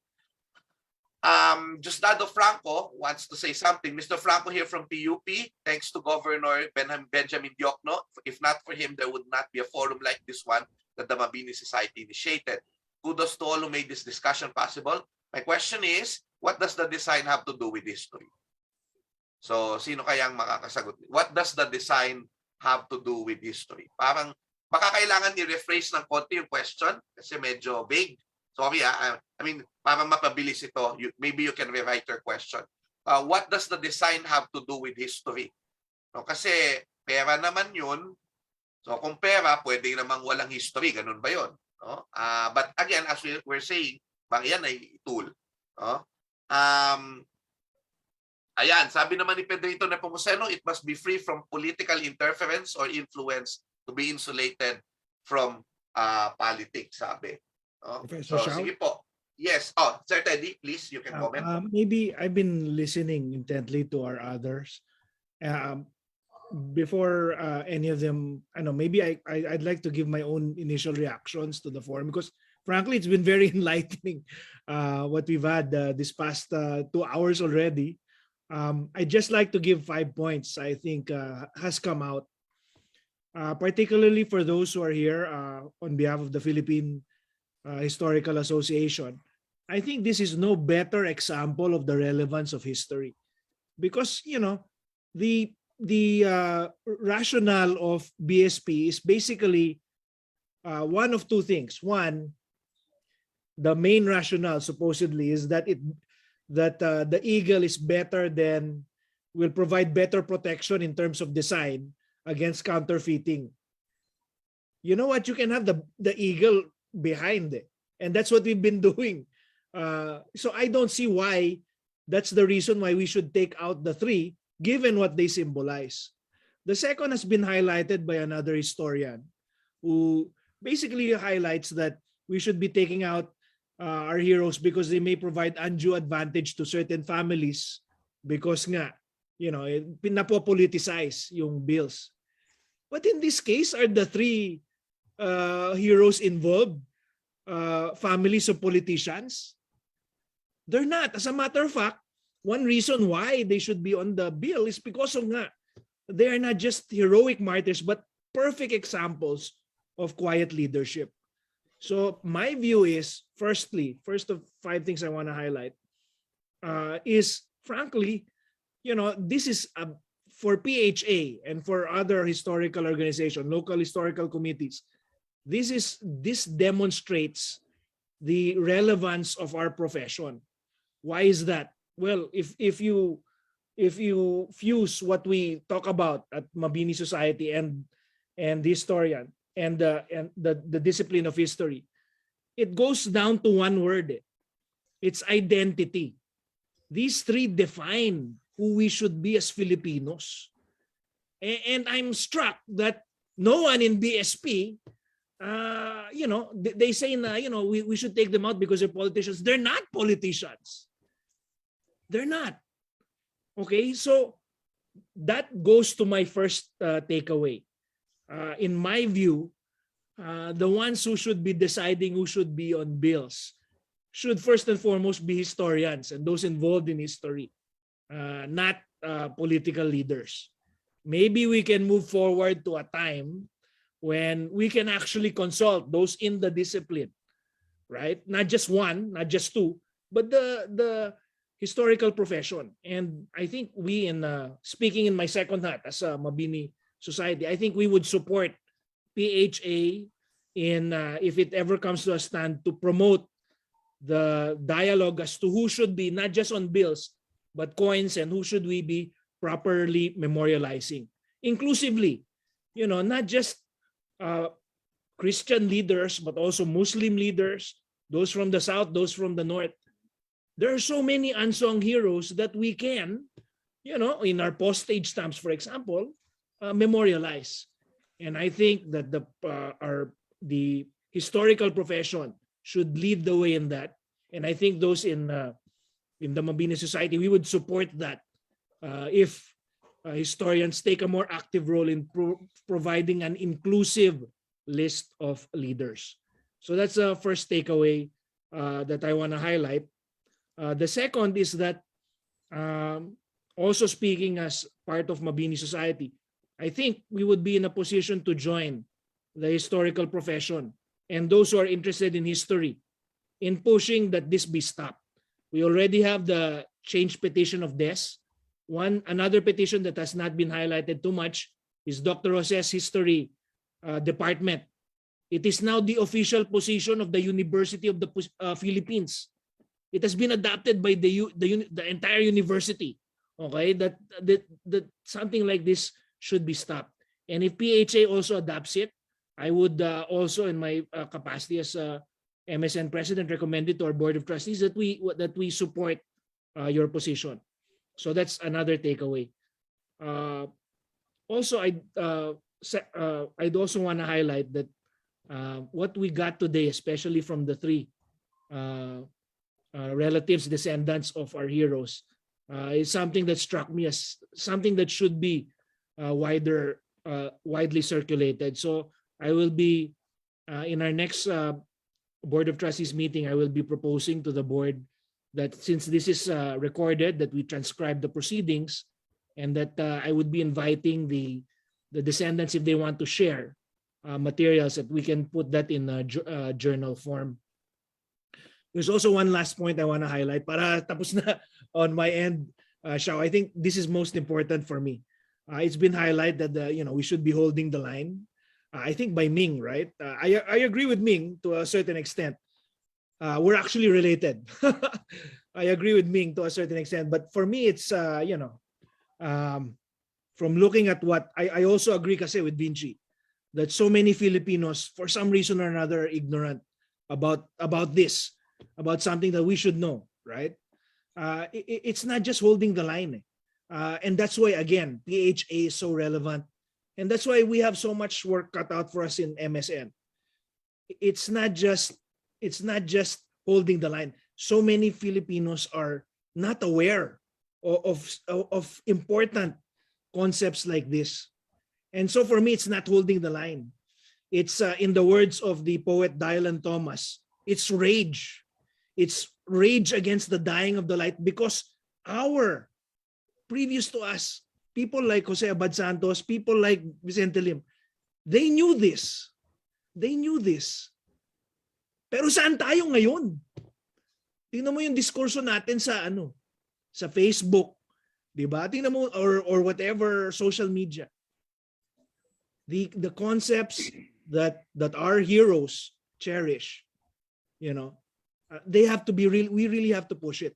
So for me, it's not just holding the line.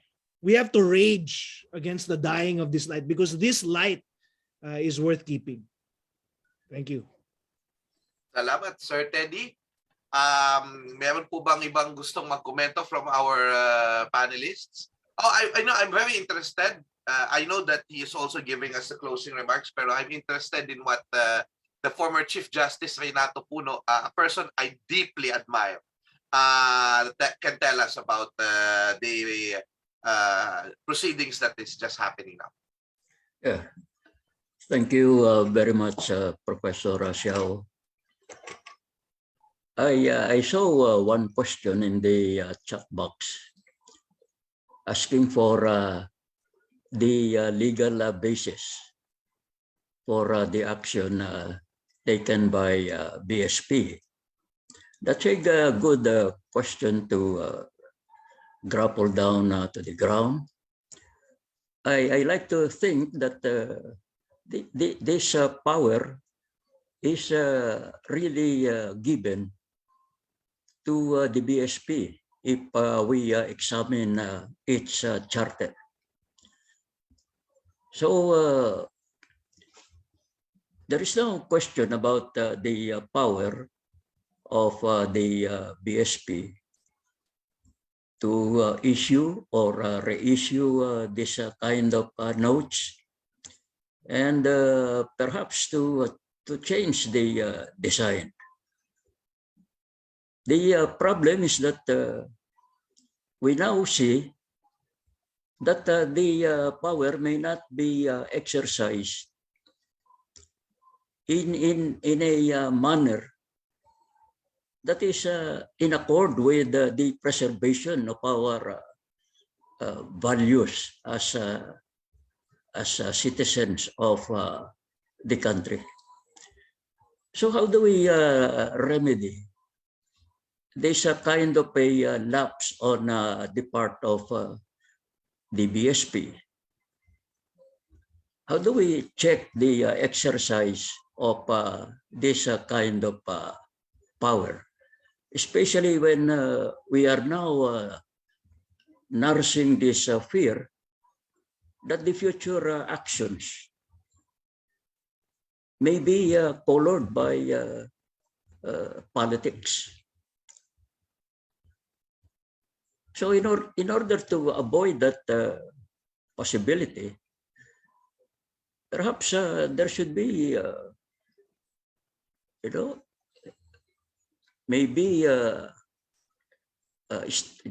we may have to establish a commission, independent, interdisciplinary, composed mostly of our revered historians, and that commission, should be the one to totally review not only this act of eliminating these three heroes from our 1,000 peso notes, but perhaps give this problem a total review. Review who will also be appearing in our stamps.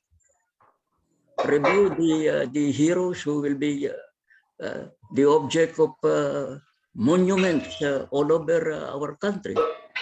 In other words, a total look on this particular problem.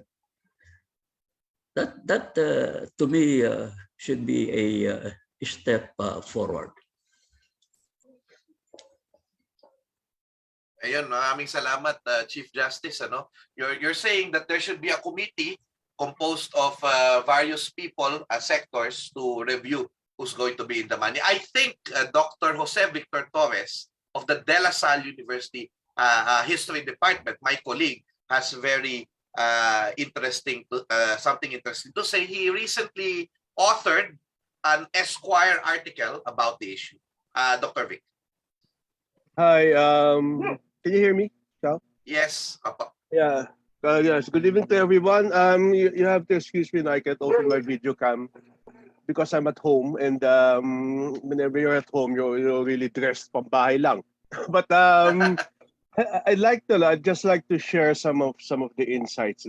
I mean, I have talked with Des about this before, and when the controversy eventually began, and I published a article in the Esquire magazine. I was invited to comment about it. For one thing, when the issue first came out, I know that there will be reactions, that there will be harsh reactions and everything. I was one of them. I was one of those who reacted quite hard on it. But as time went on, I was suddenly realizing that no one was trying to go into the BSP and ask people there, not on an official basis, but trying to get the background of it. I have to admit, I have contacts at the BSP. And when this issue came out, I asked them. No, sabi ko, ano nangyari? Bakit biglang nagbago lahat? From what I learned from my source, no, talagang may kasalanan ng BSP. No, dahil doon sa ginawa nila, one, they did not consult. Okay? Ano tawag dito? They made daw a cursory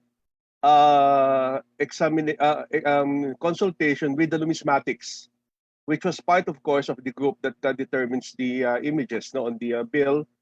Second, they did not consult the NHCP. That was the problem. That is why I think the chairman Rene Escalante is quite annoyed about it, no, because the changes that were made were without any without proper consultation with them. That is why they were pushing now to be at least have, tulad na sinabi ni Chief Justice Puno, na magkaroon ng sistema para maisama pati yung mga historians dito sa decision, because it was such a loose decision. Nung panahon daw ni Maris Jokno, kasama daw sila parate. But when Maris Jokno eventually left the LCP, everything started daw to unravel. The problem of consultation has always been daw. I'm saying this from people who told me, no, from behind the scene. The problem daw with the BSP talaga is consultation, because when they revised the Manuel Quezon 20 peso bill, yung bumata si Quezon, ano daw, they were so hesitant about consulting Manuel Quezon about it. Yung Manuel Manolo Quezon about it. No, kasi daw baka magtaray, baka mag-ano daw and everything. Sabi ko, that's unreasonable. No? And of course, just to add to probably all of your actions to it, I felt bad about it. When people ask me about, is it going to be replaced? Is it a way of removing the Aquinos from the bills? Sabi ko, I can't answer that because that is just speculative. No, unless I see a different, unless I see an actual document mentioning that, I will not answer that. Another thing is, please don't. This is just probably for some consumption. From what I learned, no, it might be a plan, no, of the modernization of the BSP. No, we have to ask the BSP about that, because from what I learned, it is a part of the modernization of the BSP to revise some of the bills. Hindi ko alam kung bakit nadali ang 1,000 peso bill. Yun lang, no? That's as far as I can say, no? That there might be a plan to modernize the system of the BSP. No? Yun lang. As I said a while ago, no? Just to share with all of you, I am disappointed what happened, no? And I hope that something can be remedied. No, wag na po tayo maniwala na they're going to be issue those bills na parate. I mean, that's parating program naman yan eh. Nag-i-issue ng bill hanggang mawala, hanggang malaos yung bill eh. Hanggang ma-boil out yung bill, sa kanila i-dispose. And that's the way to remove it. Okay, I'm just I share with you, no? But again, no, I guess we have to look at it in all the angles that that should be looked at in order to tackle what is right. How everything can be handled. No, I'm for retaining it. Don't worry about that. I'm for retaining it. But when we're going to fight, we have to know all the stories and we have to know all the angles of what is supposed to happen. Thank you, Sean. Thank you, everyone. Thank you, Dr. Vic. Salamat po na mayroong sasabihin at reaction si Ma'am Des about it, pero gusto ko lang basahin yung isang komento dito, no? Of course, I don't want to be political. This is a very academic discussion. Hindi po political ito, pero yun nga, kasi nga nakikita the timing talaga yung I think it was really wrong timing, kasi nga noong panahon na nagkakainitan nga itong presidential derby natin, Jack Montano said, ito, kasi nga, yung eagle was used as the symbol of one of the candidates. Kaya parang ang dating parang tacit endorsement daw yung paglalagay ng Philippine Eagle. No? So may mga ganun na. Of course, sabi nga natin yung pagtatanggal sa Aquinos, lahat yan, these are really speculative. Kumbaga. So pero hindi mo masisisi, you cannot blame people for seeing politics in the timing. Yun lang ang aking masasabi. Ma'am Des, you want to react po? Yes, about maraming questions lumalabas about NHCP, right? And I already called on NHCP. NHCP is, yung sinasabi ni Chief Justice Reynato Puno kanina, is very nice no, to form that committee. But actually, we have the NHCP in place. Sila dapat ito, they should be the vanguard of our history, the protector of our legacies. But why is NHCP keeping quiet? Why are they not releasing a statement? They even released something saying na spare us because we were not consulted and direct all your questions to BSP. I think that's not correct. That's not proper because your very mandate is to protect history, right? So now is your time to shine, NHCP. Say something, do something. Ano ba? You are part of the numismatic committee. When you were going to release the 5,000 peso bill for the national quincentennial, panay ang post, diba, about lapu-lapu, the elements in the bill, and so I really believe na hindi sila na konsulta with the 1,000 peso bill. But what I'm saying is that they have the mandate and the right to say something, right? So please, NHCP, tulungan niyo po kami. Hindi po dapat nasa aming citizens lang yung burden, of fighting BSP, and nakakapagod po on our part when you have that mandate to help us. And one of your very functions is to settle historical disputes. Pinag-aralan ko yung functions nila doon sa website nila, no? Yan, si Vic, kausap ko yan gabi-gabi tungkol dito. So, yun, siguro really, NHCP has to step in. They have to take a bigger role here. You know what? Our petition may fall on deaf ears, but NHCP should always be there to protect our history. Yun lang. Salamat. Thank you po. Very briefly, Sir Vic, pero meron lang akong sasabihin. Baka makalimutan ko. Si Daniel Opilenya is our host here in the Zoom. Thank you, Sir Daniel, Mabini Society, for hosting this event. At gusto kong pasalamatan kasi yung tatay mo, dahil pumapayat na, binigay sa akin yung mga barong niya.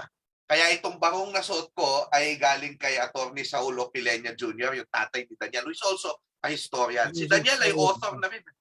Author na rin si Daniel ng isang law book, no, kasama yung tatay niya. So, we're really proud of you, no, sa Mabini Society. Anyway, yun na nga, sir, ito yung narinig ko from the grapevine, sa isang nakakaalam ng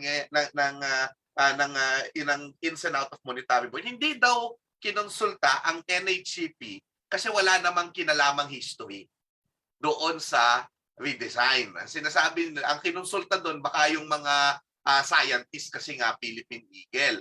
So parang yun nga, they left out of the dark. Nakakatawa to kasi ang nakita natin sa pera nitong mga nakaraan, dati history yan, back and forth tuloy, front and back, no? Front and back, history yan. You have the personalities, tapos merong historical place. Hindi lang dahil sa beauty, pero yung Baraswain Church, Malacanang, no? Central Bank, dati ganun yung nakalagay. Pero inalis din yun. So parang unti-unti nga, natanggal yung history. Ngayon, yung history, kasama na nung tao, pero maliit na lang doon sa harapan, no? And flora and fauna, wala namang problema doon. But parang yun na nga, nakikita natin na kapag hindi tungkol sa history, hindi na consult itong NHCP. But yes, I also agree na sana rin in-insist ng NHCP yung kanyang parang mandate na hindi kailangan may history. No? And I think they want to do that. But probably I do not know the reason. Anyway, Sir Vic, very quickly po. Yeah, una-una, thank you din pala kay Attorney Hopilenya. Yung father din niya, abogado namin dito sa Limasawa controversy, no? His father saved us from Congratulations po. Congratulations. His father saved us from a $20 million suit. 20 million peso suit. Now, yung kasagutan lang dito kay kay Des, it would be easy enough to say na magsagutan yung dalawa. Yung BSP pati NHCP, but between government offices, there is always a matter of courtesy between these offices. Now, they wouldn't fight publicly na magsasagutan sila. probably somewhere in between the grapevine inside the two institutions, meron nang nagkakasagutan na. No, but they wouldn't make that public, no, because of courtesy, no. But I hope that, as you said, it is being addressed between these institutions on how things should be done. Thank you, Xiao. Salamat po. Chief Justice, you want to say something? Yes, that is precisely my point. We have to install some checks and balances on how the power of the BSP should be exercised. These consultations under the present charter of the BSP appear to be just discretionary on the part of BSP. Perhaps what should be done is to make these consultations with the proper historical associations and other knowledgeable people. Not just discretionary, but compulsory. That way, before they attempt to make this kind of decisions, there would be that widest consultation possible, and not just a matter of discretion, but a matter of law, a matter of compulsion. Ayan, salamat po. So something for the lawmakers to consider, no? Or whoever's going to call the shots about this. Dr. Ricardo Sepo. Okay, so just 3 points that come out from the discussion. One is the BSP has been saying that the new polymer and the design is supposed to curb counterfeiting. You know, the bills that I showed you from the guerrillas, those could be counterfeited, but they developed anti-counterfeiting methods, which were very effective. These were very simple. They didn't have high tech, but they used, for example, different threads pasted inside the bill. They knew exactly. They had a system by which one person was signing certain numbers, and they all had this. So you could detect the counterfeits very quickly. And they dealt with the counterfeiters very, very decisively. That's why today, the counterfeits are even harder to find than the genuine bills. The counterfeit bills are collector's items now because the guerrillas were so efficient in weeding out the counterfeits. So that's one point. Second point is that I remember when the 1,000 peso bill was being discussed, there was actually a competition to find out who had the best design and who had the best portraits. I was involved in that partially. A group that I know that was involved in the competition asked me for pictures. This thing doesn't seem to have done that. There was no openness in the discussion. And the third point is that I think as historians, we can only do so much. But as Justice Puno mentioned, a lot of this is also beyond the field of history. We will need the help of lawyers to find out what makes this thing tick, and therefore what can we do beyond talking about it in historical seminars. There also are different angles, and I think those angles should be explored as well. So thank you very much. So dahil 9:30 na, may pwede tayong part 2, no, na yung legality naman. Kaya Attorney Teddy, yeah, take note of that, no. I don't know kung hanggang anong oras tayo, Teddy, ano, kasi masarap pa yung discussion if we can go until 10 o'clock. Ano sa palagay mo? Okay lang ba sa inyo? Teddy, wala kang mute. Professor Xiao, maybe we should leave some time for Chief Justice to provide these summary remarks. Okay. 10 is so maybe mga 9:45 or 9. No, of course, definitely ako. I mean 10 o'clock ang closing. So ibig sabihin I have about 10 minutes more to get some of the comments, no. Sandali lang, titingnan lang natin ilang comments. There are people who are commenting here about aguinaldo being taken out of the 5 peso, no. Very, very silently. Very, very silently. And ang answer sa akin yan, I actually asked one of the people in the monetary board. dating monetary board, by the way, nasabi ko, pakitanong naman bakit nawala si Aguinaldo. Tapos sinabi lang, hindi nawawala si President Aguinaldo kasi nandun pa rin daw siya sa 200 peso yung kanyang Declaration of Independence. So, hindi siya tinatanggal.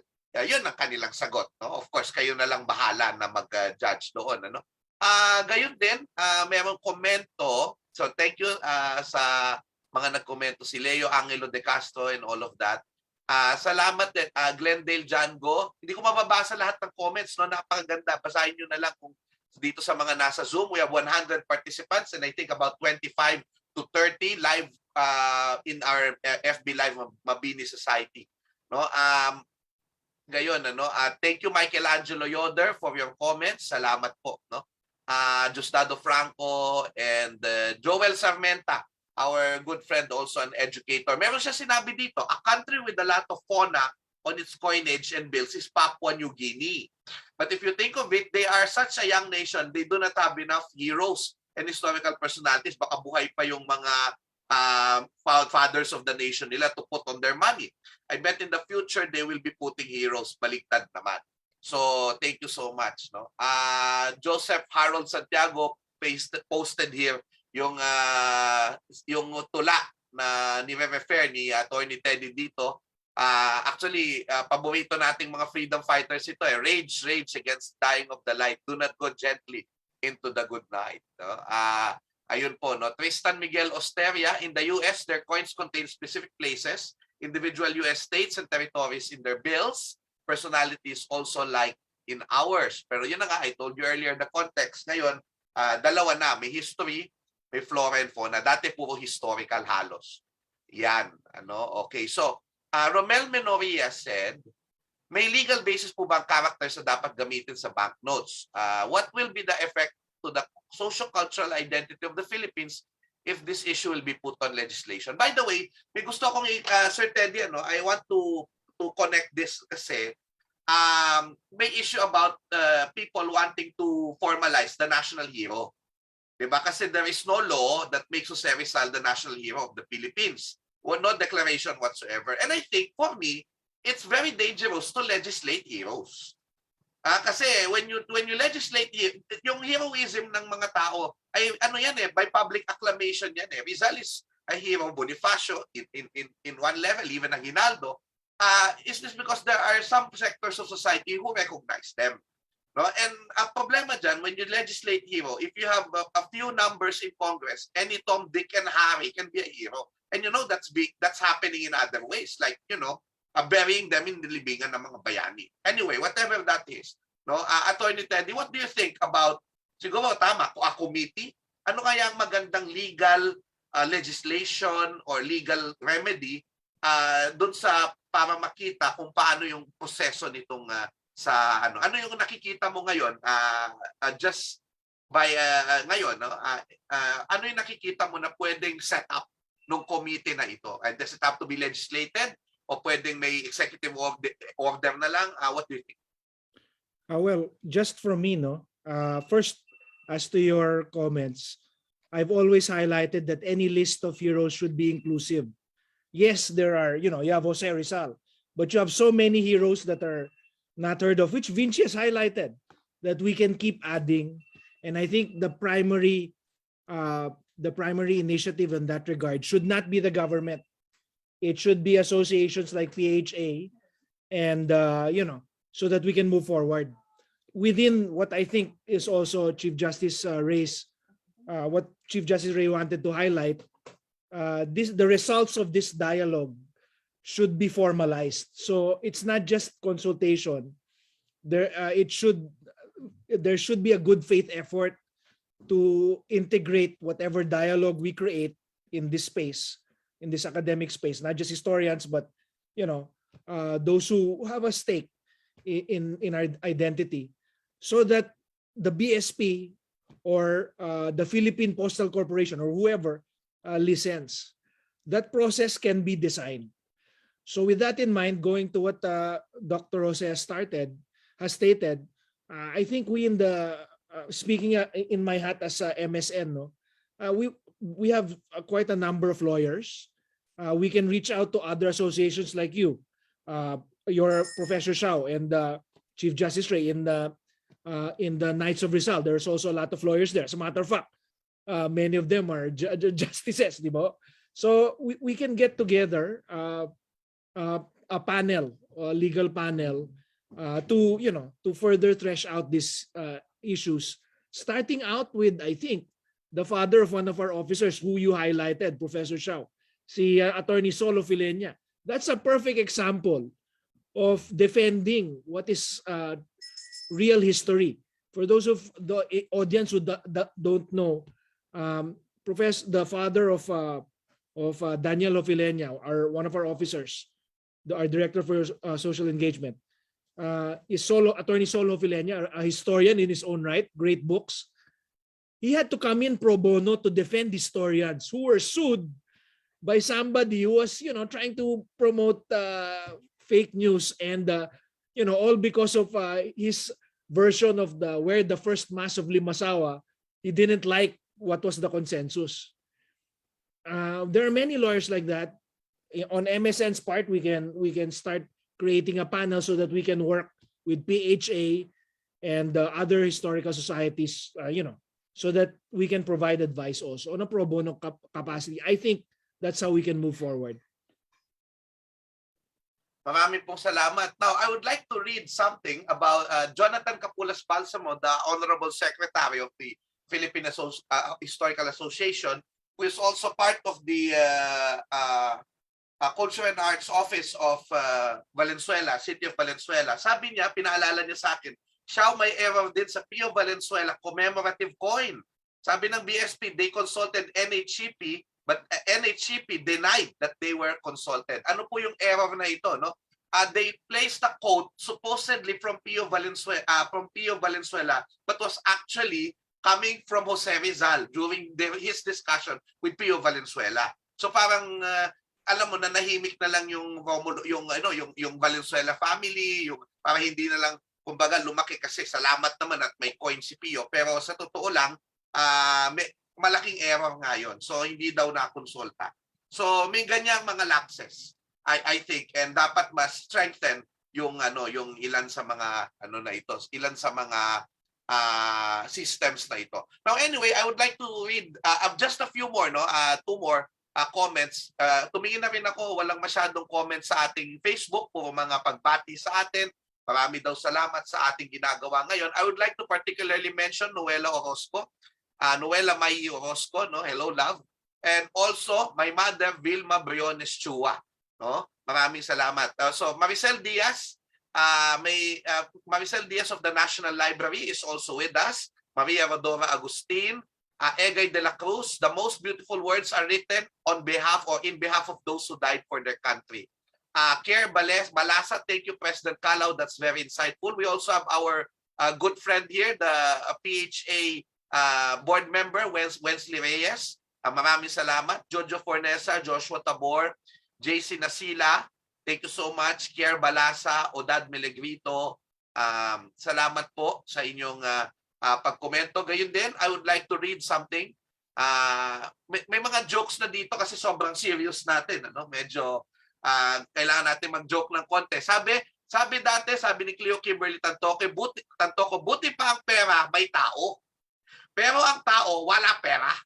So, ngayon, iba na. Wala nang pera ang tao, wala na ring tao sa pera. So, tinanggal na lang nila ang tao sa pera para wala ng poverty. Char lang po.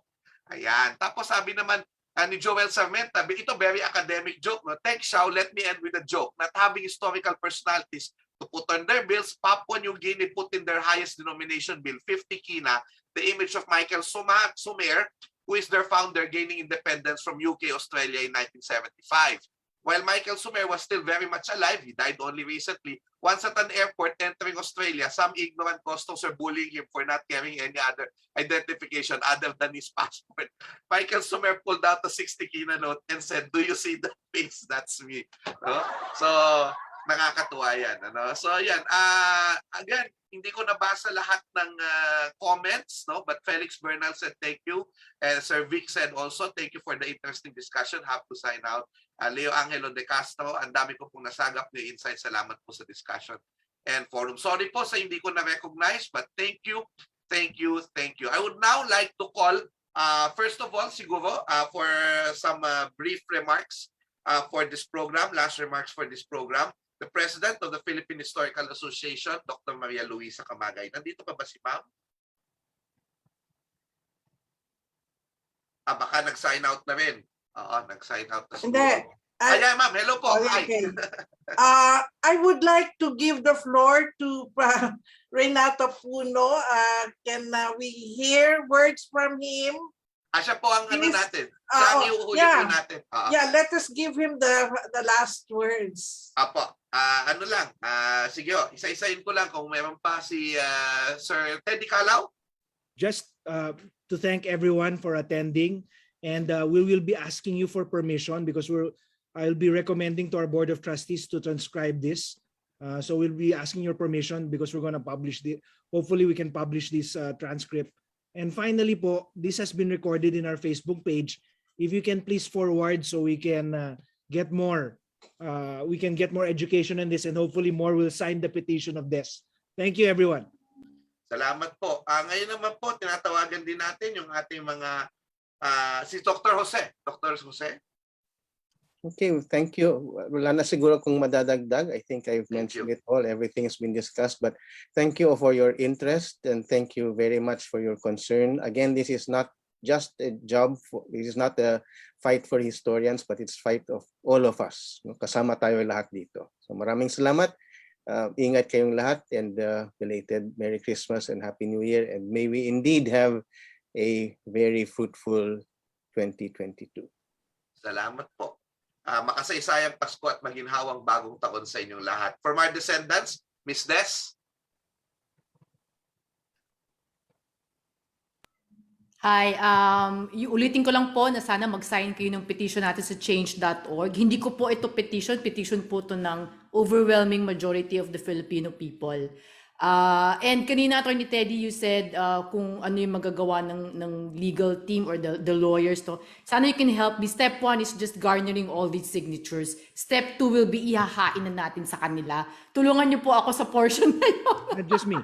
Takutin natin sila. I think I can speak for MSN on that. Yeah. Thank you so much. That's the bigger step. No? Now we're just parang bang nagre-recruit, parang ganyan. So step 2 will be for that. We have to save our heroes. It is very ironic that they who sacrificed their lives so that we can have our freedom now are the ones needing saving. Diba? So let's save our heroes, sign the petition, and I'll call on you, Attorney Teddy, for the next step. Thank you. Salamat po. Opo. Huwag tayong aalis mamaya. Magpipicture tayo after CJ Puno. Mr. Vicente Lim, the fourth. Siguro I'll end po with a small anecdote. So, as a young schoolboy, the 1,000 peso bill, which some of us in our family affectionately called the barkada, it was sometimes a reward that I got for good grades from my grandfather, si Vicente Jr. So in the same way that I had to work to earn a barkada as a reward, both he and my dad never failed to remind me that, the privilege of carrying Lolo Vicente's name was something that I had to work hard to earn as well. And all I'll say is that, as a people, we have to continue to work hard to deserve the freedom that was paid for in blood by our heroes. So I hope that's something that everyone has taken away from this discussion. Maraming pong salamat, sir. Opo. Kay Miss Maria Teresa Escoda Rojas, ma'am. Gusto ko lang magpasalamat kay Attorney Teddy and to the Mabini Society and the PHA for this opportunity, but also, to quote Manuel Quezon III in his column the other day, sabi niya, he called it, let's not execute them a second time. So sana we can persuade the BSP not to push through with it. Maraming salamat sa inyong lahat. It is an honor to be with all of you, and I would now turn you over to our fellowship host, Mr. Oson.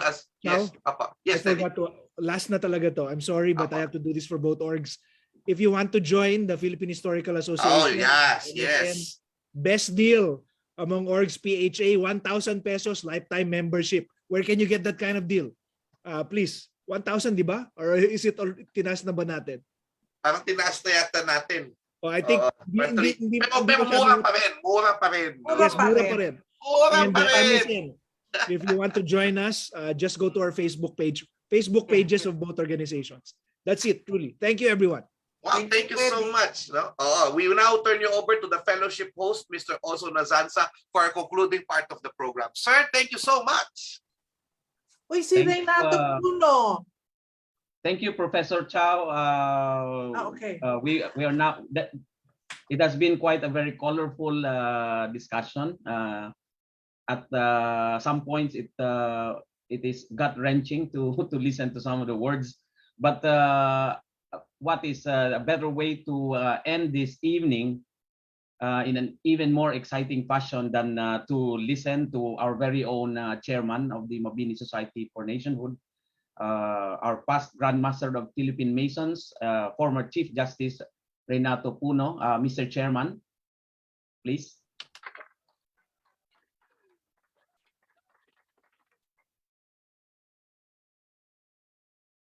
Mr. Chair, you're still on mute. Yeah. Okay. Thank you very much. I will be abbreviated in my closing remarks, considering that the night is not getting any younger. As we ring down the 2021 curtains, it is perhaps providential that our people came to know of the BSP plan to issue new 1,000 peso note that will replace the pictures of Chief Justice Jose Santos, Brigadier General Vicente Lim, and Josefa, Yanez, Escoda with the Philippine Eagle. I said providential because the controversy that spiraled from the BSP plan place on the center the problem of how we should remember and revere some of our national heroes. Unlike other personalities, Santos, Lim, and Escoda belong beyond doubt to our pantheon of authentic heroes. For they gave up their lives fighting the Japanese invaders of our country, as they refused to collaborate with the enemy. If I may say so, this issue of collaborating with enemies is a much alive issue today. Yet it is tragic that very few remember the indelible contributions of these three heroes to the freedoms that we are enjoying today as an independent nation. Indeed, this memory lapse on the part of some of our BSP officials who proposed the erasure of their faces from our 1,000 peso note is self-evident. And let me say that this memory lapse speaks ill of our values as a people.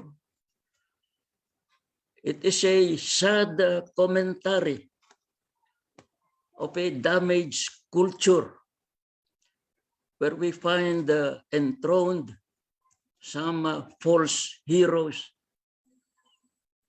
camouflaged by their fake narratives. We bewail our lack of identity, yet we allow the desecration of the right to remember these authentic heroes. For a few days,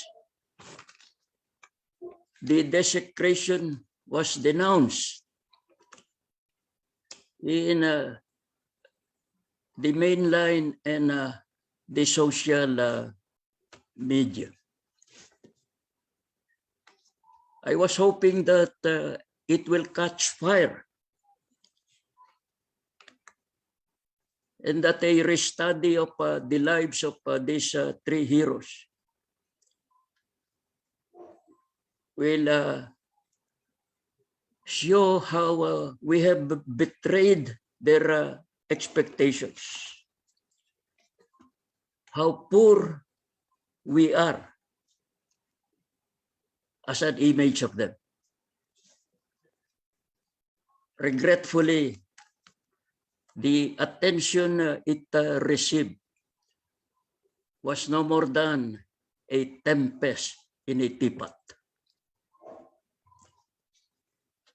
I urge, therefore, the Mabini Society, as well as the Philippine Historical Association, and all allied organizations to think more seriously about the real meaning of banishing the faces of these three heroes from our 1,000 peso note.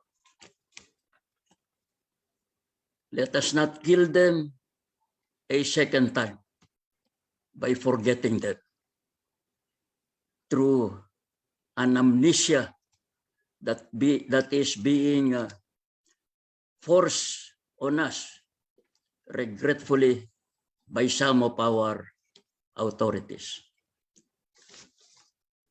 Maligayang Pasko po sa ating lahat.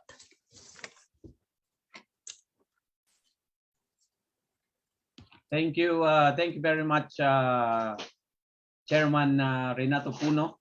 And thank you, everyone. That's a wrap, ladies and gentlemen and fellow citizens. Good evening and Happy New Year to everyone. Ozone picture taking. Yes, picture taking pala. Please turn on your cameras for the picture taking.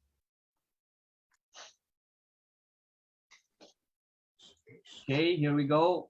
1, 2, and 3.